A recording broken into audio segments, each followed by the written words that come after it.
तुम्ही आता बुद्ध झाले, तुम्हाला आता हे सगळं मी काही दिलं? तुम्ही चर्मकार आहे तर तुम्हाला हे दिलंय, काही मातंग आहे तुम्हाला दिलं? असं काहीच नाही. त्यांना मनापासून वाटत होतं की ही राहिलेल्या ज्या काही जमाती आहेत ह्या सगळ्या माझ्या सोबत आल्या पाहिजे. तुम्ही सांगितलं आहे की माझं मातंग परिषद त्यांनी घेतली, बौद्ध परिषद म्हणजे महार परिषद घेतल्या, महाग परिषद घेतल्या, चर्मकार परिषद सुद्धा घेतल्या. आणि बाबासाहेबांच्या चळवळीमध्ये माझ्या वडिलांच्या सोबत या महाराष्ट्राचे कित्येक चर्मकार बाबासाहेबांच्या चळवळीमध्ये होते. दत्ता कट्टी जे होते बाबासाहेबांनंतर ते चर्मकारच होते. ते सगळी म्हणजे अध्यक्ष झाले तेव्हा ते पण चर्मकार समाजाचे होते.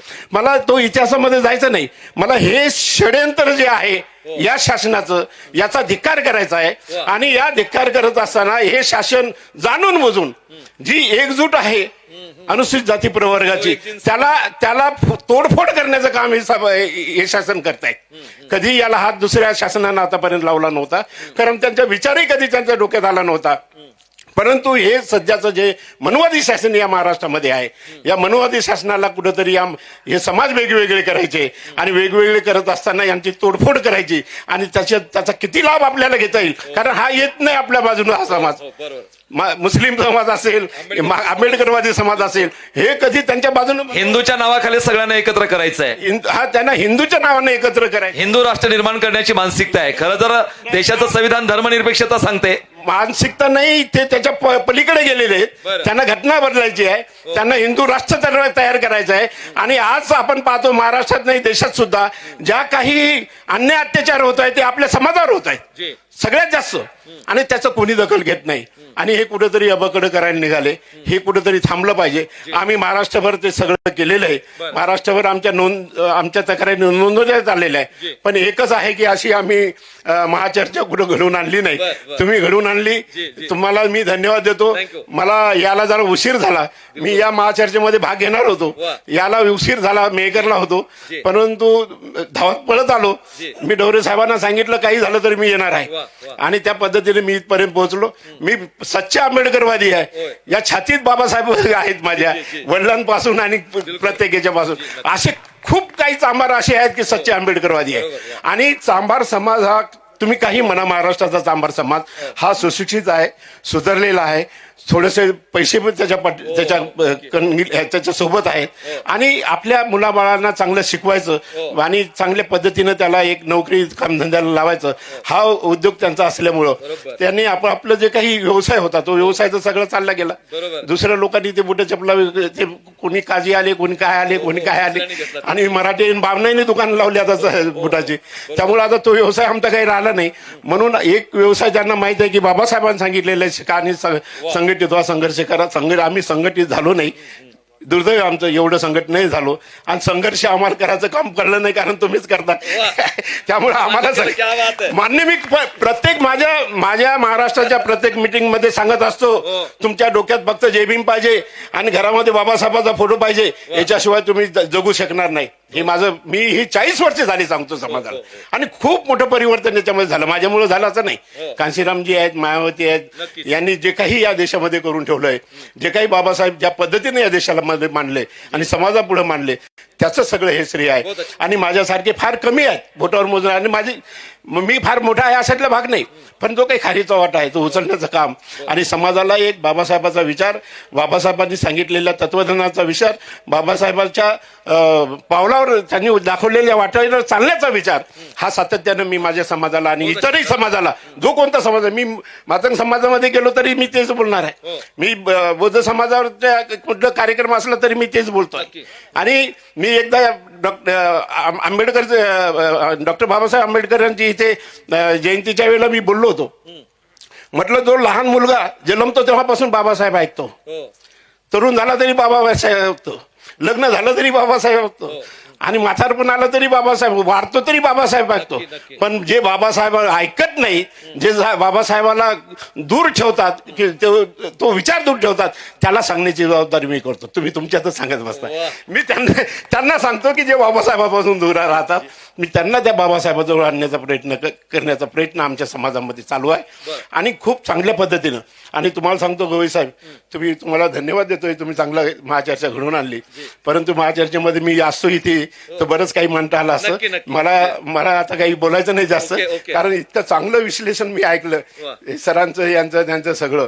इतकं तर मला पण येत नाही, तो कबूल केलं पाहिजे, आहे की नाही कोणाल? बरोबर आहे की नाही? इतकं मला पण नाही येत. मी तेवढं यांच्यासारखं तत्वज्ञान, ते कलम गिलम हे तेवढं मला माहित नाही. भाषण देणं पुढारी आहे मी, आणि पण जे सच्चे आहे, जे खरं आहे ते आपण सांगत असतो. म्हणून तुम्हाला विनंती करतो की चर्मकाराचं नाव तुम्ही घेत जा. मातंग आणि बौद्ध नका करू. मातंग बौद्ध चर्मकार नाही, मातंग बौद्धाचा याचा मुद्दा याच्यासाठी की ते आता सोशल मीडियावरती हा कलगीतुरा जो दोघा सुरू आहे ना, हे दोघात चालू आहे ना. पण मग आम्ही आणि हा जो आरोप होतोय ना इथे आंबेडकर वाद्यावर की बाबा मातंग म्हणतो की आमचं सगळं लुटलं, आमचं खाल्लं. अरे हे चर्मकार एक नंबरला पुढे आहेत MBBS च्या लिस्ट मध्ये. तुम्ही चर्मकार आहात, तुम्ही कधी असं काय म्हणून आले की? मी सांगतो ऐका, चर्मकार इतके पुढे आहेत हो की आम्हाला आधी हे वर्गीकरण नकोच आहे. कारण आहे का, एकच उदाहरण सांगतो की तुमचे जे काही 29 आमदार आहेत महाराष्ट्रामध्ये एससीचे 29 आमदारापैकी मागच्या वेळेला 14 आमदार चर्मकार समाजाचे होते. यावेळेस 12 आमदार चर्मकार समाजाचे, त्याच्या अगोदरच 18 आमदार चर्मकार समाजाचे होते. आता चर्मकार समाजाला पुन्हा काय देणार आहे? कुणी नाही केलं भलं व माय भीमानं केलं. केलं भलं. तर आम्ही तुम्हाला हे सांगू इच्छितो की बाबासाहेब शाहीर आहेत बसलेले, हे माझ्या वडिलांच्या काळातले शाहीर आहेत. तर मला हे एवढंच म्हणायचंय की आम्ही बाबासाहेबांच्या वाटेने जाणार. उपवर्गीकरण झालं पाहिजे की नाही झालं पाहिजे, विरोध करणार, आणि ते झालं नाही पाहिजे या शासनाला ठणकावून सांगणार. तुम्ही पुढे व्हा, तुमच्या पाठीमागं आम्ही येणार नाही, तुमच्याही पुढे आम्ही राहू, ही ग्वाही देतो आणि थांबतो. खरं तर आपण पाहू शकता उपवर्गीकरण हा अतिशय कळीचा मुद्दा आहे. अनेक लोकांना मला जाणून घ्यायचंय. जनतेच्या दरबारामध्ये मी आहे. लॉर्ड बुद्धा टेलिव्हिजन प्रस्तुत महाचर्चा. मी प्राध्यापक गजेंद्र गवई. काय सांगता, नाव सांगाल? सर, मी प्राध्यापक प्रदीप पाटोळे, मातंग युथ फेडरेशन महाराष्ट्र राज्य, ऍडव्होकेट विलासजी साबळे सर यांच्या नेतृत्वाखाली मी जालना जिल्हा युवक अध्यक्ष म्हणून काम करतो. सर, मुद्दा असा आहे की या ठिकाणी सरांनी सांगितलं की चर्मकार समाज एक नंबरला आहे आणि मातंग समाजाची जी आरक्षण उपवर्गीकरणाची जी मागणी आहे. सर, विषय असा आहे की 1871 मध्ये CTA लागला, क्रिमिनल ट्राईब ऍक्ट, गुन्हेगारी जमातीचा कायदा. तो कुठल्याही जातीवर लागला नाही, महारावर लागला नाही, चांभारावर लागला नाही. मातंगांना 3 वेळची हाजरी होती सर, आणि 3 वेळची हाजरी असताना 1871 ते 1952 इथपर्यंत मातंगांनी 3 वेळची हाजरी दिली. शाळेत कधी जायचं, कधी जायचं, कधी लेकरांचं भविष्य कधी पाहायचं, बायकोचा कधी पाहायचं, संसार कधी बघायचा, 3 वेळची हाजरी गेली. मग मला याला जबाबदार कोण? महाराष्ट्र चर्मकार आहे. मग सांगतोय सर, मग याला जबाबदार जी आहे याला महारी इथली व्यवस्था आहे, इथली व्यवस्था आहे. सर, विषय असा आहे, तुमचं भांडण व्यवस्थेसोबत पाहिजे पाटोळे साहेब. मुद्दा मला बोलू द्या सर. विषय असा आहे, जर मग 3 वेळची मातंगाला हाजरी आहे तर मग त्यांचे मुलं हे महाराजसोबत, चांभारासोबत स्पर्धा कशी करतील सर? मुद्दा हा आहे. बरोबर आहे. आज रोजी तुम्ही जर म्हणता की बाबासाहेब हे आम्ही अंतकरणात घेतलेत, मी मूर्तीपूजा करत नाही सर, बाबासाहेबाच्या विचारांना चालणार आहे, आणि आम्ही खरे आंबेडकरवादी आहे की आम्ही म्हणतोय की तुम्ही म्हटले की मातंग समाज काही प्रमाणात आहे सर, आम्ही असं म्हणणार नाही, आहे काही प्रमाणामध्ये. परंतु डॉक्टर बाबासाहेब आंबेडकरांनी सांगितलेली समता, न्याय, बंधुता जी आहे ही भारतीय संविधानाने आपल्याला दिलेली आहे.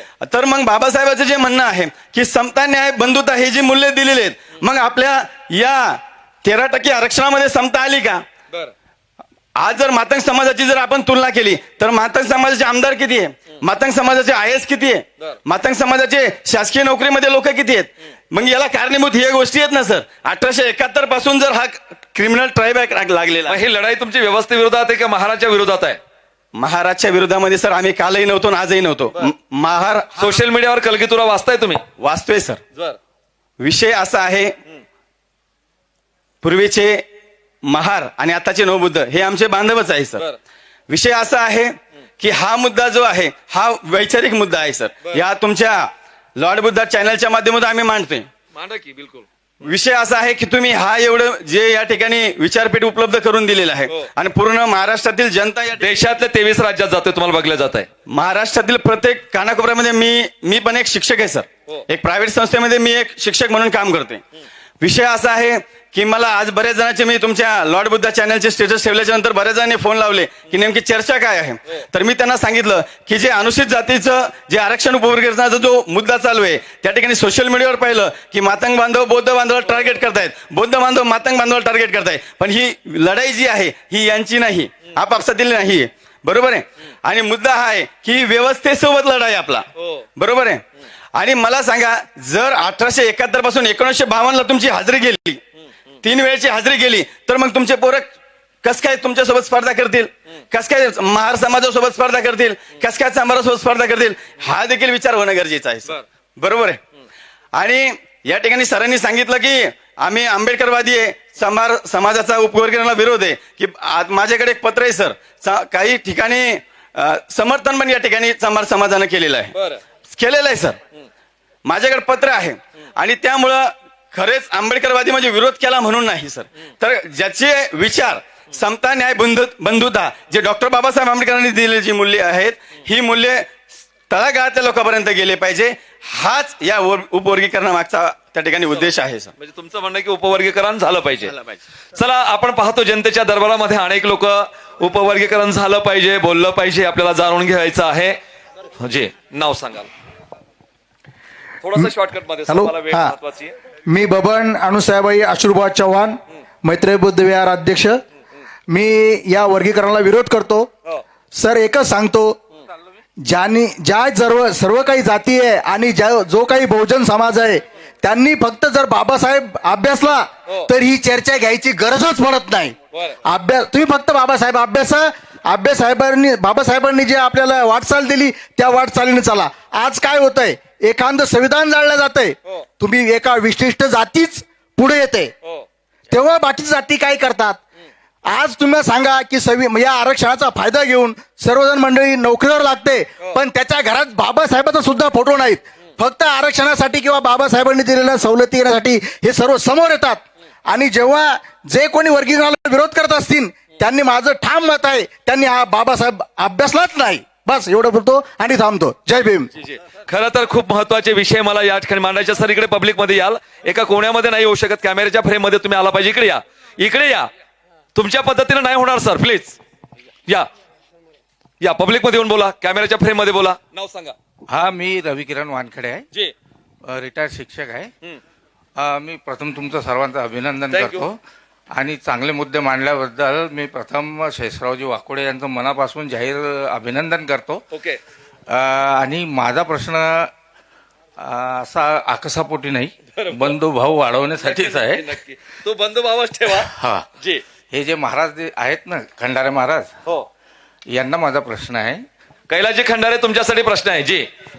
हा, तुम्ही जेव्हा सुरुवातीला बोलले ना सर की तुमच्या भाषणामध्ये, तुमच्या बोलण्यामध्ये मला 60 वेळा बाबासाहेब आंबेडकरांचं नाव यांनी घेतलं. 60 वेळेस. हा, मोजलं मी ते, जवळपास 60 वेळा हा. बाबासाहेबांनी केलं. बाबासाहेबांनी ते सर्वांसाठी केलं, हे तर तुम्ही नंतर मान्यच केलं. हो.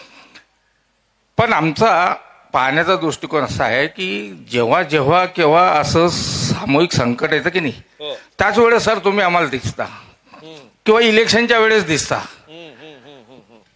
अशा लढायामध्ये काळाराम मंदिराच्या सत्याग्रहामध्ये मातंग समाजानं मोठ्या संख्येनं योगदान दिलं. बाबासाहेबांवर जेव्हा दगडफेक झाली, बाबासाहेबांना पोटाशी दगड लागू नये, रक्त सांडू नये म्हणून ज्या माऊलीने पोटाची कवटाळलं, ती अहमदनगरची सईबाई धोंडीबा साठे नावाची मातंग महिला होती. बाबासाहेबांचा आयुष्यभर जन्मभर अविवाहित राहून ही गोष्ट सर्वांना मान्य आहे की मागच्या ज्या पिढ्यांनी हे सर्व केलं म्हणून आजचे हे दिवस आहेत. आज तुम्ही काय करताय, आंबेडकर चळवळीसाठी तुम्ही कुठे आहे, तुमच्या समाजामध्ये तुम्ही काय करता, हे सगळ्या लोकांसमोर येऊ द्या. याप्रमाणे तुम्ही बाबासाहेब आंबेडकर तुमच्या समाजामध्ये नेता का, ही आंबेडकरी चळवळ नेता का, हे सर्व प्रश्न जे आहे हे सर्व तुम्ही समाजामध्ये नेता काय हे आम्हाला सांगा, हे दिसू द्या. तुमच्या चळवळी आहे, 2 जण 3 जण मला चळवळीचे दिसत आहे, तर या चळवळीसाठी महाराज तुम्ही आज रोजी काय करता आम्हाला आकच नाही आहे, पण आम्हाला याबद्दलच्या अपेक्षा आहे. आम्ही तुम्हाला भाऊ समजतो, सगळा हा वर्गीकरणाचा भाग आहे. सर्व आपण SC आहे, मागासवर्गीय अनटचेबल आहे. आपण सर्व एक आहे. आम्ही जर भाऊ म्हणत असतो, हा समाज जो आहे आंबेडकरी समाज हा फार मोठ्या मनाचा आहे. 4 नंबरवर बाबासाहेबांचं नाव घेतो. फायद्यासाठी सर्वात मोठा- बाबासाहेबांचं नाव घेणारे अनेक जण आहेत, पण बाबासाहेबांच्या नावासाठी फासावर जाणारा, जळून घेणारा, आत्मदान करणारे जी अवलाद आहे ती मांगाची अवलाद आहे. पोचीराम कांबळे तो इतिहास आहे. हा इतिहास असल्यामुळे तुम्ही आज इथे आहे. तो तुमचा उज्ज्वल, बौद्ध तो धर्मात- तुमचा उज्ज्वल. ऐका. आबा, मला भांडण नाही करायचं. वानखडे माझं ऐका ना. साहेब, बौद्ध धर्माचा आंतरराष्ट्रीय हॅलो स्तरावर हॅलो हॅलो प्रचार सर, करणारे कैलास खंदारे, 1 मिनिट ऐका. तुमचा माईकचा आवाज बंद करा. तुम्हाला एकदा पहिलं सर्व ऐकून घ्यावं लागेल. तुम्हाला बोलायला मी वेळ देणार आहे 3ऱ्या राऊंड मध्ये. इथे हे भांडण नाहीये, ही वैचारिक मांडणी आहे आणि जे होत आहे आपल्याला हे महाराष्ट्र पुढे घेऊन जायचं आहे. काय सांगाल? साहेबांनी सांगितलं की आम्ही सर्वात पुढे आहे, बाबासाहेब पेरतो. आम्हाला साहेब हा समाज, बाबासाहेब किंवा आंबेडकरी चळवळ, तुम्ही इतिहास सांगता त्याला सलाम आहे. त्याच इतिहासामुळे तुम्ही आज या स्टेजवर आहे. पण आज आपण या चळवळीसाठी काय करतो आहे हे आम्हाला दिसत नाही. आणि म्हणून या सोशल मीडियावर जो उद्रेक चालू आहे हा फक्त स्वार्थापोटी केलेला तुमचा हा कल्लोळ आहे. या कल्लोळापोटी हा सर्व आकच चालू आहे. जर तुम्ही या चळवळीला, आणि तुम्ही जे 60 वेळा बाबासाहेबांचं नाव घेतलं ते जर तुम्ही समाजामध्ये नेलं, याचे परिषदा घेतल्या, याचं स्टेज निर्माण केलं, तर हे साहेबांनी सांगितलं की तुम्ही फोटो लावा. मी सांगतो, आता तुमच्या घरामध्ये जाऊन बघा तुमचे कशाचे फोटो आहे, आम्ही ते बघतो आहोत. आणि हे चळवळीचं साधन आहे असं समजा तुम्ही. फोटो लावणं ही काही सुशोभित करायची, भिंत सुशोभित करायची गोष्ट नाही आहे. यांनी ही चळवळ पुढे जाणार आहे. खंडारे साहेब, माझा काही तुमच्याबद्दलचा आकस नाही आहे, पण हे करा, हे दिसू द्या. हा आंबेडकरी समाज प्रत्येक संकटाच्या वेळी हा समोर असतो. तुम्ही असता, मागून असता, पण हा समोर असतो. त्याला साथ द्या. तुमच्या सुखदुःखामध्ये हा अहोरात्र दिवस रात्र उभा राहणारा समाज आहे. तुम्हाला अजूनही हा बंधू मानतोय, परंतु आम्हाला ते दिसत नाही. नाईलाजानं तुम्हाला आमची हात जोडून विनंती आहे की तुम्ही या सगळ्या चळवळीमध्ये दिसा. आता तुम्ही बाबासाहेबांच्या जयंतीत दिसत नाही राव. आणि बाबासाहेबाला तुम्ही असं त्यांच्यावर प्रेशर आणलं की यानं हे काय केलं, याच लोकांनी दिलं, आम्हालाही दिलं. तर अरे हे कोणी, या सरांनी सांगितलं उघडा गेला नागड्याजवळ. काय देणार आहे तुम्ही? सत्तेसाठी भांडत नाही. तिथं इलेक्शनच्या वेळेस तुम्ही जय जय करत दिसता आम्हाला, हे झेंडे घेऊन फिरत दिसता. त्यावेळेस आम्हाला फार दुःख होते की बाबासाहेबाच्या नावावर, बाबासाहेबाच्या चळवळीनं आपण इथपर्यंत आलो, परंतु आपण त्याच्याशी बेईमानी करत नाही का, याचं उत्तर द्या. मी प्रश्न अनेक आहे, मला लोकांना अजून बोलतं करायचं आहे. खरं तर जनतेच्या दरबारातला हा राऊंड सुरू आहे. सर, थोडक्यामध्ये नाव सांगाल पटकन. मी सुनील गुलाबराव जाधव, जी, मी या विहारात सदस्य आहे. बरं. माननीय सदस्य आपल्या वक्तगणांना मी प्रश्न विचारतो की 13% मोठं आहे की काही 1-2% मोठं आहे? जी. आणि जर समजा आपण जर या रिझर्वेशन मध्ये जर समजा फायदा करून घ्यायचा असेल तर शासनानं शाळा बंद केल्यात, प्रायव्हेट केलंय, याच्यासाठी आपण काय कुठलं आंदोलन केलंय? वा, आणि आंदोलन केलं असं याच्यासाठी जर आंदोलन केलं ही महाचर्चा घडून आणलीच नसते. अतिशय महत्वाचं. जी, माननीय महोदयांना मी हेच विनंती करतो की आपण जे काही अनुशेष बाकी आहेत 50-60 वर्षापासून तोच अनुशेष भरून घेण्यासाठी तुम्ही काय केलंय जी. आणि त्याच्यासाठी आंदोलन करणं गरजेचं आहे. हाच एक प्रश्न संबंधित मान्यवरांना करतो. खरं तर आपल्याला खूप मोठ्या सामाजिक समस्या आहेत, त्या भेडसावत आहेत आणि त्या अनुषंगानं त्यासाठी आंदोलन होणं गरजेचं आहे. नाव सांगाल. हॅलो, सर्वांना सप्रेम जय भीम. मी GPM मोरे, माजी कृषी अधिकारी. तर माझा प्रश्न हा खंडारे सरांना आहे. प्रश्न असा आहे की महाराष्ट्र शासनाने 2003 ते 2008 या काळात लहुजी शक्ती परिषद आणि लोकशाही अण्णाभाऊ साठे अभ्यास मंडळ यांच्या माध्यमातून अनुसूचित जातीमधील अ ब क ड अशा उपवर्गीकरणाची मागणी लावून धरण्यात आली होती. आणि ती मागणी महाराष्ट्र शासनाने फेटाळून लावली. तर आज रोजी हा बर्दर जे आपण अहवाल म्हणतो, एक न्यायाधीशाचं नाव घेऊन आता सरांनी सांगितलं, विनकर सरांनी, तर तो पिरियड जर पाहिला 2008ला सादर केली, तर आतापर्यंत तुम्ही आंदोलन का केलं नाही, हा माझा तुम्हाला प्रश्न आहे. हे सगळे प्रश्न तुम्ही संबंधाने म्हणजे नोंद करा, नंतर तुम्हाला बोलायचं आहे. सर, नाव. माझं नाव पंजाबराव बापूराव निकाळजे, मी मूळ शिरपूरचा आहे आणि शिक्षक आहे. मी एक सांगतो सर, आमची जी भावकी मातंग समाजाचा आहे, आमची भावकी ही बामणासोबत आहे. बरं. आहे का? अरे बामणा, ही तुझी भावकी कसली, तू पौर्णिमा घेतली आणि मांगाला अमावस्या दिली. बरोबर, राईट? बिलकुल. वा. त्यांनी या भावकीत आम्हाला गुंढाळलं. तो गावगाड्यात आम्ही तसेच पिजून राहतो. सर एक थोडस जोडतो, ऐका ना. म्हणजे मातंग म्हणतो की बा हिंदुत्वाची आमच्याकडे वज्रमूठ आहे. हे कसं आहे? हा. ती वज्रमुठच दिलेली आहे आमच्याकडे. त्याने पौर्णिमा घेतली, खुलायची मांगाला अमावस्या दिली. आजही बघा तुम्ही हो. की आमची जी आतापर्यंतची जी पिढी आहे, आजही आमचे लोक कुठंतरी तुम्हाला मागताना दिसतील. बरोबर. याचं कारण बी आहे, ते सरांनी सांगितलं, प्राध्यापक साबळे सरांच्या कार्यकर्त्यांनी सांगितलं हो. की याच्या मागे आमचं मागाचं षडयंत्र नाही. आम्ही तुम्हाला बौद्धांना पण बोलत नाही. बरं. आमचा व्यवस्थेविरुद्ध लढा आहे. हे आम्हाला अपेक्षित आहे का? जी, आमचा व्यवस्थेविरुद्ध लढा आहे. व्यवस्थेनं आम्हाला खिपट ठेवलं. ज्यावेळेस 1951ला घटना दुरुस्ती झाली, आमच्यावरती ती जे काय ते आम्हाला गुन्हेगारी जमात गुन्हेगारी जमात म्हणून ते कमी झालं. जी. 20 वर्षानंतर आमच्या जातीचा जी. 20 वर्षानंतर एखादा तरुण बाहेर पडला असेल, त्याला तेव्हा बाबासाहेब कळला. अहो, जे शिक्षण नोकरी करतात त्यांना सुद्धा बाबासाहेब कळला नाही. त्यांना 20 वर्षानंतर कळला. बाबासाहेब कळले, शिक्षण कळालं. आणि मला सांगा, 71, 75च्या नंतर का 25 वर्षात मागाची प्रगती होणार आहे का? वैचारिक होणार आहे का? शैक्षणिक होणार आहे का? आर्थिक होणार आहे का? अजिबात होणार नाही. कोणाचीच होत नाही. त्यांचीही झाली नाही. त्यांची वैचारिक कमतरता आहेच, मी मान्य करतो. शैक्षणिक कमतरता आहे, मान्य करतो. आणि त्यांची आर्थिक कमतरता असल्यामुळे त्यांचा वापर करतात, हेही मी मान्य करतो. परंतु माझा एक 100% एक रोष आहे, यात तुम्ही सुद्धा कमी पडलेले आहेत. बरं. तुम्ही आमचे मोठे भाऊ, मांग महार हे सख्खे भाऊ. हो, नक्की. मांग महार हे सख्खे भाऊ. सांभाराचं नाव कुठंच येत नाही. बरं. सांभार हुशार भाऊ, चाणक्य नीती असलेला भाऊ. बरं. ते आहे, तू गुमरे साहेब त्यांना वाईट वाटल. नाही, बिलकुल बोला. चाणक्य नीती, हा, चाणक्य नीती असलेला भाऊ तो कुठंच दिसत नाही. हो. ते गण म्हणतात आमच्याजवळ पैसे आहे सगळे, कुठंच दिसत नाही. मांग तुमच्या पाठील पाठ लावू नये. बरं. कोणी जर नाकारता तर मला सांगायचं, हा सच्चा बाबासाहेब आंबेडकरांचा कार्यकर्ता आहे, पंजाबराव. क्या बात. चळवळीतला आहे. हो. खंदारे साहेब आहेत, आमची लवजी साळवे कर्मचारी संघटना आहे, त्यांना सुद्धा आम्ही काही समर्थन करत असं. जातीसाठी माती खावं लागते. जातीचा उद्धार करण्याचं आपल्यावर दिलेलं दायित्व हे बाबासाहेबांनीच दिलेलं आहे. जर जात सोडली तर काही नाही. आणि मागांनी प्रयत्न केले नाही असं का म्हणता तुम्ही? मागांनी प्रयत्न केले, बरेच माग बौद्ध झाले, त्यांची काय अवस्था झाली? काय अवस्था झाली? हे तुमची हार आहे. ज्या बाबासाहेबांनी तुम्हाला जो धम्म दिला, मी तर आमच्या वाढवाडलांना मी जाहीर भाषणात बोलतो, अरे मागा हो, तुम्ही जर 1956 बौद्ध झालो असतो आपण, तर आपल्यावर अशी तांगती तलवार नसती. इकडे गेले तर हिंदू पण काही नाही, बौद्ध बी म्हणतात की तुम्ही मागे जायचं कुठं? आम्ही आमचं अस्तित्व आहे का नाही? आम्ही पण चंड नाही साहेब, आम्ही पण त्या कोरेगावच्या हिच्यात मांग बी होते. तिच्यातले मांग म्हणलं की सगळे घाबरायचे, हे बी इतिहास आहे साहेब. खरी गोष्ट आहे का नाही? गुन्हेगारी जमाती एरवीस थोडं दिलं त्यांना, त्यांच्यात बी ती रग होती. आजही जर मागाहून शिवी द्यायची असले मागाच्या पोटचं म्हणतात, याला कारण आहे साहेब, त्यांच्यात ती ताकद होती, ती रग होती.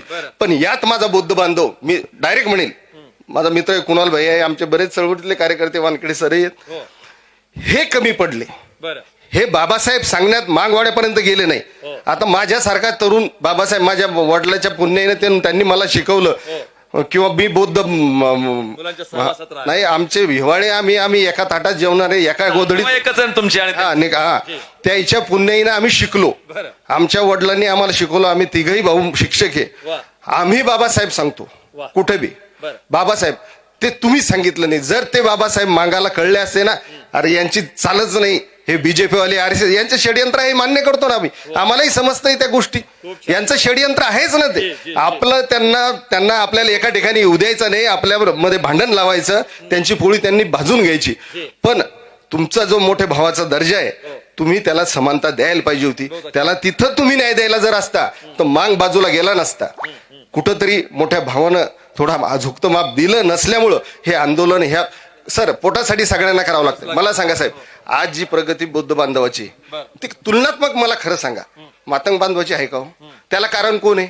तो स्वतःच आहे. तो स्वतः जरी असला, पण जो त्याचा मोठा भाऊ मार्गदर्शक होता, त्यानं जर त्याला चांगल्या प्रकारे मार्गदर्शन केलं असतं, तो त्याच्या पाठीमाग गेला असता ना साहेब, गेला असता का नाही सांगा ना तुम्ही?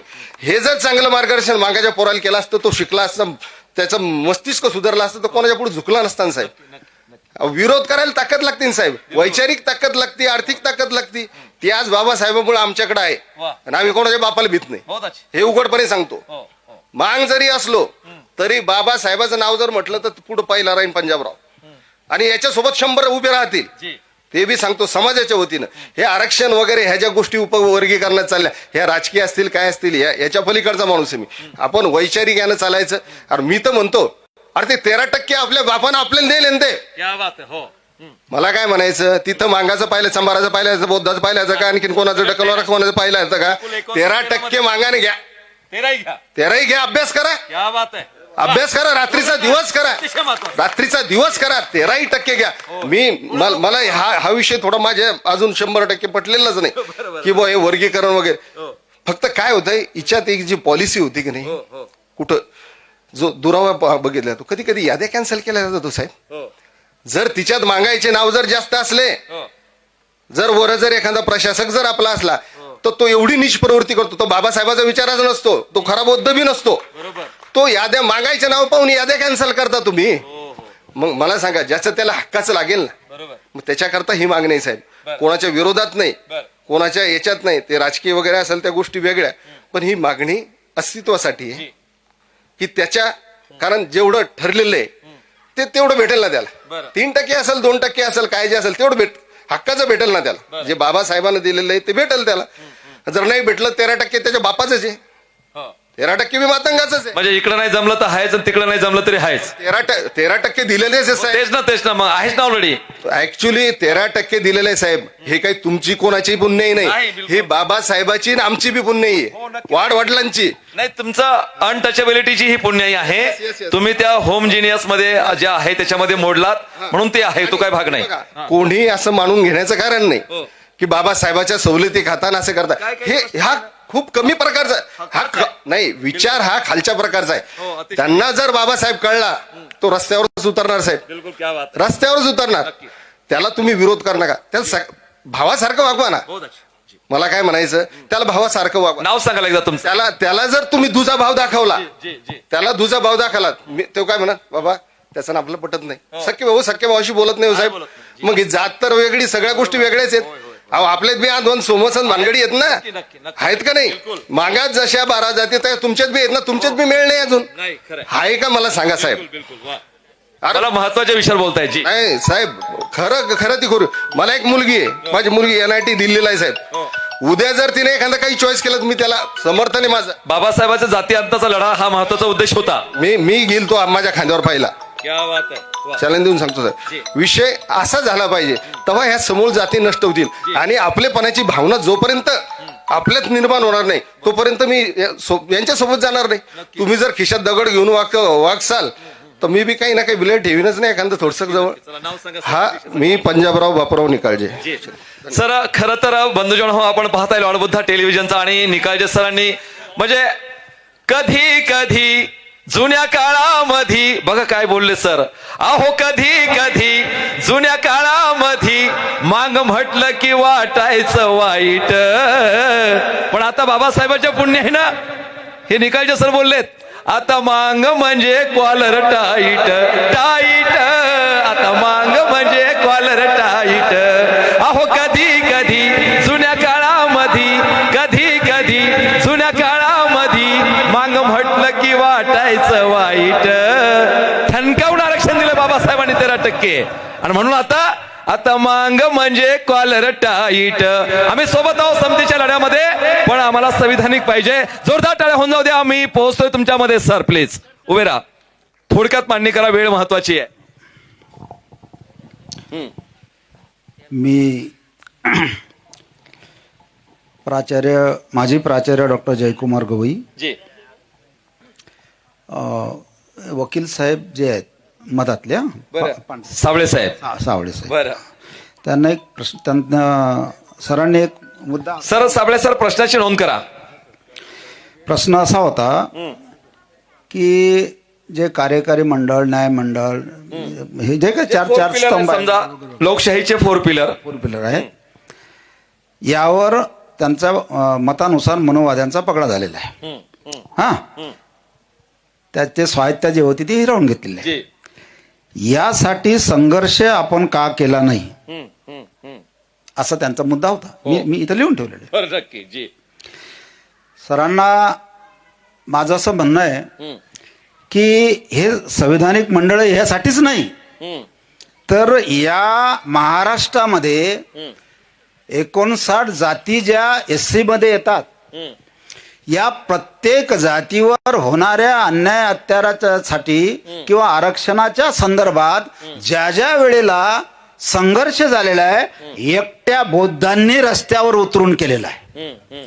मग आता तुम्ही या ठिकाणी म्हटलेलं आहे की हे जर दुसऱ्याच्या ताब्यात गेलं तोपर्यंत आपण काय केलं. माझा असा प्रश्न आहे, एकट्या बौद्धांनीच फक्त ठेका घेतला? इतिहास उकळून पहा, आजपर्यंतचा इतिहास पहा. रस्त्यावरचे डोके कोणाचे फोडले? किती बौद्धांच्या पोराणावर केसेस लागलेले आहेत.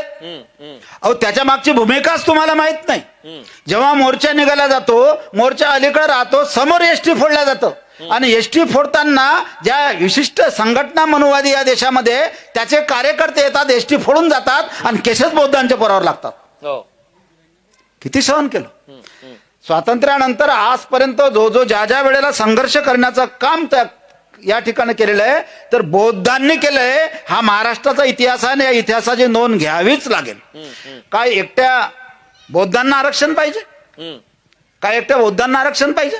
नाही. याचाही विचार केला पाहिजे की ज्या ज्या वेळेला असे मोर्चे आंदोलन झालेले, ते आपण बौद्धांच्या, आपण ठीक आहे आम्हाला मोठे भाऊ म्हणताना, लहान भाऊ म्हणून आपण त्यांच्या पाठीशी किती वेळ आलो, हा इतिहास फार फार कमी सांगितला जाईल. फार हे मी निकाळजे सरांचं अभिनंदन करतो, मनापासून अभिनंदन करतो. असे गिनेचुने जे लोक आहेत तुमच्यातले, गिनेचुने असेच पुढे आलेले आहे. एकत्रित समाज आज आलेले आहे का?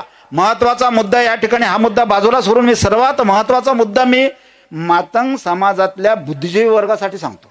बरं, अतिशय महत्वाचं. भावनिक होऊ नका, भावनिक होऊ नका. आपल्याला काहीतरी त्यातलं मिळते म्हणून आनंदाच्या उकड्या फोडू नका. तुमच्या माहितीसाठी सांगतो, या देशातली अतिशय कट्टर षडयंत्र करणारी जी अराजकीय संघटना आहे, कोणती आहे, काय आहे, सर्वांना माहित आहे. त्या संघटनेची वॉर रूम तयार झालेली आहे. वॉर रूम म्हणजे डिबेट करणारे लोक. त्या ठिकाणी ते लोक डिबेटला बसवतात. जाणीवपूर्वक मातंग समाजाचे डोकं भडकवण्यासाठीचे डिबेट युट्यूबवर चालू आहेत. ते मातंग समाजाचे लोक देत नाहीत. लक्षात ठेवा, या वॉर रूमच्या माध्यमातून अशा प्रकारचे डिबेट सुरू झालेले आहे, जेणेकरून बौद्ध आणि मातंग समाजामध्ये लढाई लागली पाहिजे. याचा तिसरी शक्ती काम करत आहे. हे षडयंत्र ओळखा. युट्यूब हा 10वी नापास असलेला, 5व्या वर्गात असलेला, ज्याच्याकडे मोबाईल आहे, बौद्ध समाजाचा मुलगा आणि मातंग समाजाचा मुलगा, हा युट्यूब पाहतो, तो बघतो, त्यामध्ये माथे भडकवले जातात आणि तशा प्रकारची कृती तो आज करण्याचा प्रयत्न समोर येऊन करताय. त्यांना समजावून सांगण्याचं काम आपण बुद्धिजीवी मातंग समाजातली मंडळी जी आपण आहोत, त्यांना समजावून सांगण्याचं काम करा की बाबा रे, हे जे चालू आहे हे खरं नाहीये, हे खरं नाहीये.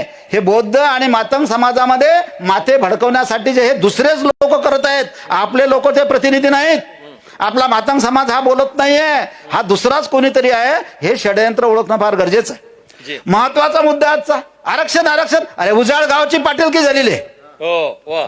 आरक्षण मुद्दा उजाडगावची पाटीलकी झालेली आहे. ज्या वेळेस खरंच आरक्षण आपल्याला मिळत होतं, तेव्हा या जातीतल्या किती संघर्ष करण्यासाठी समोर आल्या हो.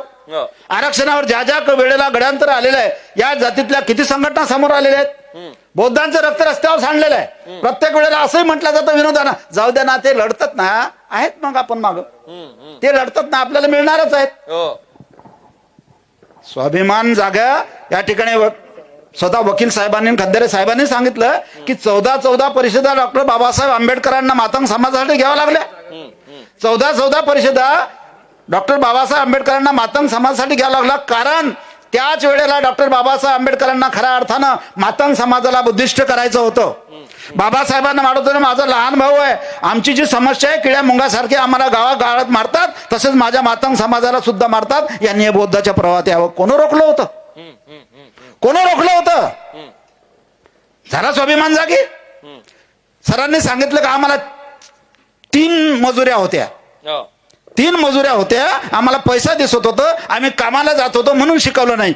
अरे बौद्ध समाजाच्या त्या तत्कालीन असलेल्या पूर्वाश्रमीचा महाराण आजच्या समाजाच्या बौद्ध समाज माणूस उपाशी राहिला. त्याच्या घरात पीठ नव्हतं, त्याच्या घरात मीठ नव्हतं. पहिले त्यानं पोरग शाळेत घातलं. काय स्वाभिमान जागे झाला का झाला? डॉक्टर बाबासाहेब आंबेडकरांनी स्वाभिमान जागे केला. आणि मी पुन्हा सांगतो पुढचं षडयंत्र, जोपर्यंत तुमच्यामध्ये माझं फार कळकळीची विनंती आहे, कारण मातंग समाज आमचा लहान भाऊ आहे, त्याला सोबत घेऊन आपण चाललंच पाहिजे. ते सुद्धा आपल्या बरोबर हीच तर अपेक्षा आहे स्वातंत्र्यापासून. आमची हीच अपेक्षा आहे स्वातंत्र्यापासून. आणि दुसरे निकालचे सर, बौद्धांनी प्रयत्न केला नाही अशातला भाग नाही. मी उदाहरणादाखल सांगेल. बहुजन समाज पार्टीची स्थापना मान्यवर कांशीरामजी साहेबांनी केल्यानंतर या महाराष्ट्रामध्ये, बाकी देशाचं जाऊ द्या, या महाराष्ट्रामध्ये भाईचारा कंपनी ज्या कमिट्या तयार झाल्या, तर मातंग समाजासाठी स्वतंत्र कमिट्या तयार केल्या. त्यांनी अनेक भाषणामध्ये जाहीर केलं की मातंग समाजाने या प्रवाहात जुळलं पाहिजे, आमच्यासोबत जुळलं पाहिजे. तुम्हाला कोणी ज्याच्या मागं तुम्ही जाता ना, तो तुम्हाला काही देणार नाही. तुम्ही या प्रवाहात सामील व्हा. किती लोक सामील झाले. आजही मी त्यांचं अभिनंदन करतो की काही मातंग समाजाचे आजही धर्मांतर होत आहेत. काल परवाच झालेलं आहे. त्या लोकांचं अभिनंदन करतोय. दुसरी महत्वाची गोष्ट, हा मातंग समाजाने भाऊ करून घेऊ नये की बौद्धांच्या मुली मातंग समाजातला नाही. अरे जो बौद्धांचा मुलगा जर डॉक्टर झाला असेल, इंजिनियर झाला, त्याचा लायबल तुम्ही तयार करा.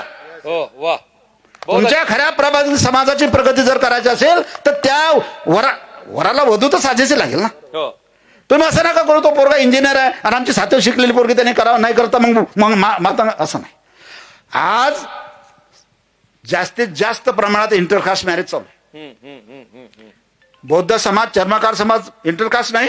बिलकुल. बौद्ध समाज, धनगर समाज इंटरकास्ट नाही. बौद्ध समाज, मराठा समाज धनगर कास्ट नाही. माझ्या सक्का चुलत भावाच्या मुलाला मराठा समाजाचे मुलगा आहे पुण्याची, दोघं इंजिनियर अमेरिकेत आहेत. बरोबर. साजेस जर असेल, कोणीही असं म्हणणार नाही की मातंग समाजाचे आहे, कोणीही म्हणणार नाही. आणि जेव्हा प्रवाह मोठ्या प्रमाणात सुरू होईल, आपोआपच ह्या बेटीवार सुरू होईल ना.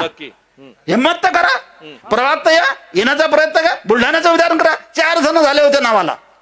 आम्ही एवढं त्यांना म्हणजे खांद्यावर नाचवलं, एवढं नाचवलं 3 वर्ष. अरे बापरे, जिंदगीत त्याच्या वाटत सत्कार नसे झाले, एवढे सत्कार आम्ही घेतले. गावात माहिती आहे सर्वांना कोण झाले ते 3-4 जण.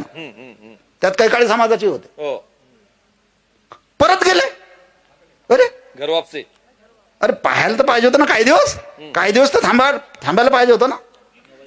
तर हा जो मुद्दा आहे, तर सर्वात महत्वाची गोष्ट, स्वाभिमान निर्माण होणं फार गरजेचं आहे. जोपर्यंत तुमच्यामध्ये मित्र हो, बंधूंनो, आमचे लहान भाऊ, स्वाभिमान तुम्ही निर्माण करणार नाहीत, शैक्षणिक पात्रता निर्माण करणार नाहीत, तोपर्यंत आरक्षण जरी मिळालं तेवढं तरी उपयोग होणार नाही. चला, महत्वाचे मुद्दे. स्वाभिमान अतिशय महत्वाचा आहे. अनेकांना बोलायचं आहे आणि मला बोलतं करायचंय, पण वेळ माझ्याकडे खूप कमी आहे. अगदी 1 मिनिटामध्ये आपण या ठिकाणी मांडणी करण्याचा प्रयत्न करावा ही विनंती आहे. सर, काय सांगाल? सर, माझं नाव सुरेश खांदारे आहे. मी जाफराबाद तालुक्यामधून आलेलो आहे. ऍडव्होकेट विलासदादा साबळे यांच्यासोबत काम करतोय. आणि या ठिकाणी मी जास्त वेळ घेणार नाही, परंतु आता सरांनी जे मत मांडलं बरोबर आहे, त्यांचं मत बरोबर आहे, ती सिनियर आहेत, मी त्यांच्या गोष्टी सगळ्या मान्य करतो, बरोबर आहे. परंतु आज आपण या ठिकाणी चर्चेसाठी ही जी बुद्धिवान लोक आपल्यामध्ये उभी केलेली आहेत, आपण त्यांना वेळ देणं आज गरजेचं आहे. माझ्या मते तर आपण त्यांना वेळ दिला पाहिजे. मी असं म्हणणार नाही की ऑडियन्सनं प्रश्न निर्माण केले नाही पाहिजे, त्यांनीही केले पाहिजेत, बरोबर आहे. परंतु या ठिकाणी चर्चा होत असताना कुठेतरी ब्लेम न करता चर्चा झाली पाहिजे. महत्वाचा विषय असा आहे, मी मातंग समाजाचा आहे, महार बंधू माझे बंधू आहेत, ते माझे मोठे भाऊ आहेत, हे माझे मधले भाऊ आहेत, आम्ही छोटे भाऊ आहेत, बरोबर. परंतु या ठिकाणी जर मी एक उदाहरण सांगतो मला, जर मोठा भाऊ एखाद्या वेळेस दारू पिऊन पडत असेल तर लहान्या भावाला काय शिकवण देणार आहे? बरोबर आहे का? काय शिकवण देणार आहे? जर तुम्ही मोठा भाऊ असताना जर लहान्या भावाला ब्रश शब्दानं बोलत असाल, वाईट दृष्टिकोनातून बोलत असाल, त्याच्यावर नको ते ब्लेम करत असाल, तर त्याच्यावर काय संस्कार निर्माण होतील? मला याचं उत्तर सांगा तुम्ही. आणि मग विषय असा होतो की ज्या वेळेस मी सातेपळ या गावचा आहे, त्या गावामध्ये समोरासमोर अण्णाभाऊचा पुतळा आणि बाबासाहेबांचा पुतळा ज्यावेळेस समोरासमोर उभा होतो, त्यावेळेस हे म्हणतात की बाबासाहेबांच्या जयंतीला तुम्ही जात नाही, खराच सर इथं आहेत, जठाळे साहेब, आम्ही चळवळीमध्ये काम करत असताना, मी अपंग असताना माझे 12 वर्ष कंप्लीट झालेले सरांना माहिती, खराच सरांना माहित आहे. परंतु त्या ठिकाणी आजही आपली मंडळी, आम्ही ज्याला मोठा भाऊ म्हणतो, ती मोठा भाऊ आमचे आजही अण्णाभाऊच्या जयंतीमध्ये येत नाहीत. काय येत नाहीत? खूप महत्वाचं. हा जो विषय आहे, आरक्षणाचा जो विषय आहे, हा संविधानिक विषय आहे. तो संविधानिक मार्गाने चालेल आणि तो संविधानिक मार्गाने त्याला न्याय भेटेल. परंतु हा जो आपला स्वभाव आहे, आपण जोपर्यंत हे स्वभाव बदलणार नाही तोपर्यंत मातांग मांग हे एकत्र होणार नाही आणि होऊ शकणार नाही. कारण त्याला जोपर्यंत तुम्ही वाईट विचार देणार, जोपर्यंत तुम्ही त्याची हेलना करणार, तोपर्यंत तो तसाही तुमच्यापासून आणखी दूर चालला जाणार. एवढंच मी या ठिकाणी सांगतो. आणि मान्यवरांना तुम्ही त्यांचे प्रश्न, त्यांचे जे उत्तर आहेत त्यांना पब्लिक समोर मांडण्यासाठी थोडा वेळ द्या आणि ऑडियन्सनं प्रश्न थोडे कमी करा. थांबतो. तुम्ही चांगलाच वेळ घेतला सर. ऑडियन्स मधून असं नका आणि मला सजेशन नका करू. आय एम अँकर दिस प्रोग्राम, यु नो जी. तर आपण या ठिकाणी लोकांना आपण या ठिकाणी बोलण्याचा प्रयत्न करतो, कारण हे लोकशाही आहे. म्हणजे तुम्ही जिथे आतापर्यंत कानसेन होतात, मला असं वाटतं तुम्ही तानसेन झालं पाहिजे ना. म्हणजे तुम्हाला बोलायचा अधिकार आहे. जी सर, शॉर्टकट. जय भीम सर. मी मैत्री बुद्धविहाराचा सचिव. बरं. सरांनी खूप छान सांगितलंय, पण इथे एक धोका सांगतो यांना. भविष्य काळात तुम्ही कितीपर्यंत दूर जाणार, तुमच्या मनातच आहे ते दूर जाण्याचं. कारण तुमच्या बोलण्यातून ते व्यक्त होऊ राहिले की आम्ही दूर जाणार, दूर जाणार. मोठ्या भावाचे तुम्ही ते पंगाडे एक शब्द काढू राहिलेत. खूप सहन केलेलं आहे सर. तुम्ही गेले तर ना काही हरकत नाही, जा आणि पुढे जाऊन तुमच्या वाट्यावर काय तेही बघा. तुमच्या वाट्यावर चांगले चांगले प्रश्न अनेक विचार या ठिकाणी ऑडियन्स मधनं या ठिकाणी पेरण्याचा प्रयत्न झालेला आहे. जोरदार टाळ्या होऊन जाऊ द्या. आणि आता आपण पोहोचतो आहे तिसऱ्या राऊंड मध्ये. लॉर्ड बुद्धा टेलिव्हिजन मांडणी करायची. जी गजेंद्रजी, या चर्चेच्या माध्यमातून, महाचर्चेच्या माध्यमातून मी पहिल्यांदा हे स्पष्ट करू इच्छितो त्या राऊंडच्या निमित्तानं की ही मागणी फक्त एका मातंग समाजाची नाही, तर अनुसूचित जाती अंतर्गत जो आरक्षण लाभापासून जो वंचित घटक आहे, तो 59 जातीतला संपूर्ण वंचित घटकाची ही मागणी आहे. सर्वांसाठी मागणी आहे. नवे भारतीय राज्यघटनेनं जे संविधान अनुसूचित जातीला जे बहाल केलं, 61च्या जनगणनेमध्ये नवबौद्ध बांधव जो वगळला गेलात, 90 पर्यंत जो म्हणजे एससी नव्हतात, 90ला एससी मध्ये आणलात. परंतु आजही राजकीय प्रतिनिधित्व देताना किंवा राज्याच्या बजेटमध्ये अनुसूचित जातीच्या लोकसंख्येच्या प्रमाणात लाभ देताना त्यांच्या लोकसंख्येची आजही ग्राह्य धरल्या जात नाही. म्हणजे योगायोगानं ही चळवळ फक्त मागासाठी किंवा एका घटकाची नाही, तर ही संपूर्ण नवबौद्धांसह न्याय मागणारी चळवळ आहे. हे पहिल्यांदा मला स्पष्ट करायचं आहे. त्याच्यानंतर दुसरी गोष्ट अशी आहे की ही मागणी फक्त एका सर्वोच्च न्यायालयाच्या निकालाच्या अनुषंगाने पुढे आलीत अशा पद्धतीचा अजिबात भाग नाही. 5 मे 1975ला जे वर्गीकरण म्हणजे ज्ञानी झांसी यांनी पंजाबमध्ये जे वर्गीकरण केलं, त्याला 1966ला वर्जवान कमिटी निर्माण झाली होती.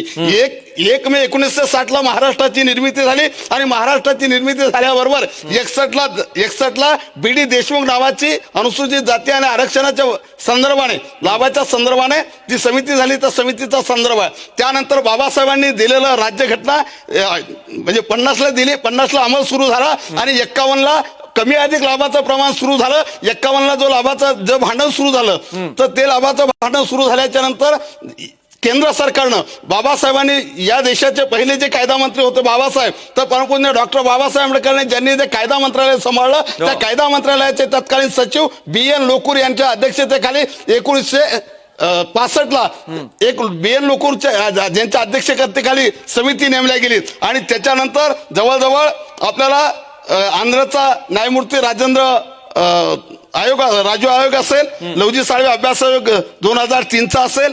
लवजी साळवे अभ्यास आयोगाच्या अनुषंगानं मला 1-2 प्रश्न जे पुढून आले होते, तर त्या अनुषंगानं मला सांगितलं पाहिजे की लवजी साळवे अभ्यास आयोगामध्ये जे शिफारशी केलेल्या आहेत, तर ज्या वर्तमान काळामध्ये वेगवेगळ्या नावानं लाभाच्या स्वरूपात सुरू आहेत, अशाच शिफारशी बाजूला ठेवलेल्या आहेत. त्या व्यतिरिक्त काही शिफारशी अशा आहेत त्याला धोरणात्मक निर्णय घ्यावा लागतो, तो शासनात्मक त्या बाजूला ठेवल्या होत्या. आणि 82 पैकी 68 शिफारशी शासनानं स्वीकारल्या, परंतु त्याची अंमलबजावणी झाली नाही. या देशामध्ये आरक्षणाची अंमलबजावणी करण्याच्या संदर्भानं केंद्रानं आणि राज्यानं कायदा करायला पाहिजे होता. ज्या आरक्षणाची अंमलबजावणी होत नाही, दुर्दैवानं मेक इथंच मारल्या गेलेली आहे की कायद्याचं अंमलबजावणीच्या अनुषंगाने, हा अतिशय चांगला मुद्दा. अंमलबजावणीच्या अनुषंगाने जर कायदा झाला असता तर आरक्षण वर्गीकरणाचा प्रश्नच या ठिकाणी उपस्थित झाला नसता. जवळजवळ या देशाच्या केंद्र सरकार आणि या देशातल्या विविध राज्यातल्या डझनभर सर्वोच्च न्यायालयाच्या न्याय प्राधिकरणामध्ये काम करणारे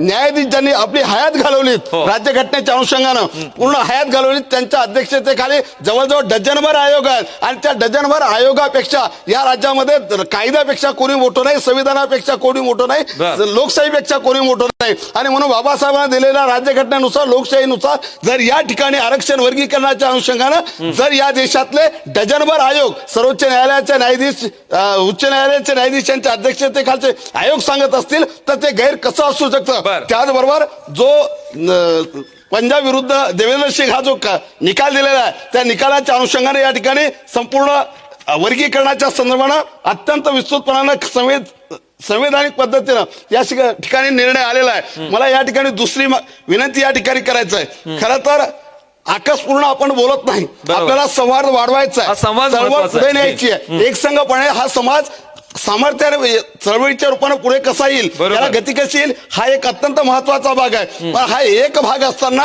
इथं आरक्षण वर्गीकरणाच्या अनुषंगानं 1928ला OHB स्टार्ट यांच्या अध्यक्षतेखाली संधी अधिकारी होते. त्याच्यामध्ये प्रपूज्य डॉक्टर बाबासाहेब आंबेडकर हे सदस्य होते आणि त्या समितीनं 28ला निर्माण झालेल्या समितीनं बाबासाहेब सदस्य असलेल्या समितीनं 30ला अहवाल दिला सरकारला. मुंबई सरकारची कमिटी होती. त्यानंतर 33ला या समितीनं जे निष्कर्ष नोंदवले तो त्या निष्कर्षामध्ये अस्पृश्यता जर तिचं निवारण झालं, जीवनातून वगळण्यात यावं अशी सूचना त्याच्यामध्ये आहे. लेथियन समिती जी आहे जी 1933ला बाबासाहेबांनी जे पहिलं वाक्य आहे म्हणजे बाबासाहेबांनी ते लेथियन समितीचा जे अहवाल आहे त्याच्यामध्ये पहिलं वाक्य आहे की मी हे निराश्रित आणि जे बहिष्कृत आहेत या लोकांना अस्पृश्यतेच्या या अनुसूचित जातीला मी मान्यता देतोय, ते स्वीकारतोय, अशा पद्धतीचं बाबासाहेबांनी त्या ठिकाणी विधान केलंय. आणि त्यानुसारच जे 61ला जी जनगणना झाली त्या 61च्या जनगणनेमध्ये आज आम्हाला जे काही 2-5 बांधव आहेत, आदरणीय शेषरावजी असतील, आदरणीय समोरून जी मंडळी आली, स्वाभिमान सांगत असताना कुकू एकाचं आणि घर लोकांचं असं चालत नाही. जिथे अस्पृश्यता नाही, जिथे अस्पृश्यता नष्ट झालेली आहे, बाबासाहेब आंबेडकरांनी बौद्ध धर्म याच्यासाठी स्वीकारला की जिथे अस्पृश्यतेचा नाश होईल, जिथे असमानता नसेल, जिथे भेद नसेल, जिथे वर्ण नसेल, जिथे वर्ग नसेल. आणि म्हणून माझ्याजवळ या ठिकाणी जी यादी आहे ही शासनाची यादी आहे दादा. 59 जाती आपण सगळे जे या देशाचे राष्ट्रपती ते आपल्यापर्यंत सगळेजण 59 जाती म्हणतात. याच्यामध्ये जे 1956ला धर्मांतरित बांधव आहेत कुणालजी, प्रश्न माझा म्हणजे आकस म्हणून नाही, आपल्याला जाणीव म्हणून हा जागृती म्हणून हा महत्वाचा प्रश्न आहे की आज महाराष्ट्राच्या अनुसूचित जातीमध्ये आजच्या घडीला देशाचं संविधान 50ला लागू झालं आणि आजच्या घडीला नवबौद्ध बांधवांची या अनुसूचीमध्ये 59 जातीमध्ये आजही गणना होत नाही, ग्राह्य धरल्या जात नाही. याचं कारण काय आहे, याचं षडयंत्र काय आहे. आणि मग जेव्हा आम्हाला सांगितलं जातं की मागासाठी आम्ही झगडतोय आणि महागाईचं आरक्षण घेतायत, गजेंद्रजी आपल्या माध्यमातून चर्चेच्या माध्यमातून मला सांगायचं आहे की जो स्वतःसाठी कधी झगडू शकला नाही, ज्याला स्वतःचे हक्क कधी मिळवता आले नाही, रस्त्यावरची लढाई म्हणजे काय फक्त चळवळ नाही तर आपल्या हक्काची आणि न्यायाची लढाई आहे. आपलं प्रभूने डॉक्टर बाबासाहेब आंबेडकरांनी दिलेलं राज्यघटनेनं संविधानिक आरक्षण जे आहे 1961च्या जनगणनेमध्ये वगळलं गेलं. आणि त्यानंतर 1900 आदरणीय शेषरावजी आपण एक मुद्दा उपस्थित केला की 90 पर्यंत जर आरक्षण नव्हतं आम्हाला लाभच मिळाला नाही. आदरणीय दादा, जेव्हा तुम्ही अनुसूचित जातीच्या साठी लाभ कक्षेच्या बाहेर जाता, इथली राज्यघटना ठरवते, शासन निर्णय घेत आहेत. आता गजेंद्रजी या अनुषंगानं मला माझा आकर्ष नाही, माझा आक्रस्थळेपणा नाही, फक्त मला विनंती करायची आहे. मी पुराव्यानिशी या ठिकाणी आलोय. माझ्याकडं अनुसूचित जातीचे जे आर आहेत की नवबौद्ध बांधवांना त्या संख्येतून अनुसूचीमधून वगळलेलं आहे. थोडं जोडतो. अतिशय महत्वपूर्ण मांडणी करता आणि सगळ्यांचे लक्ष तुम्ही वेधलेलं आहे.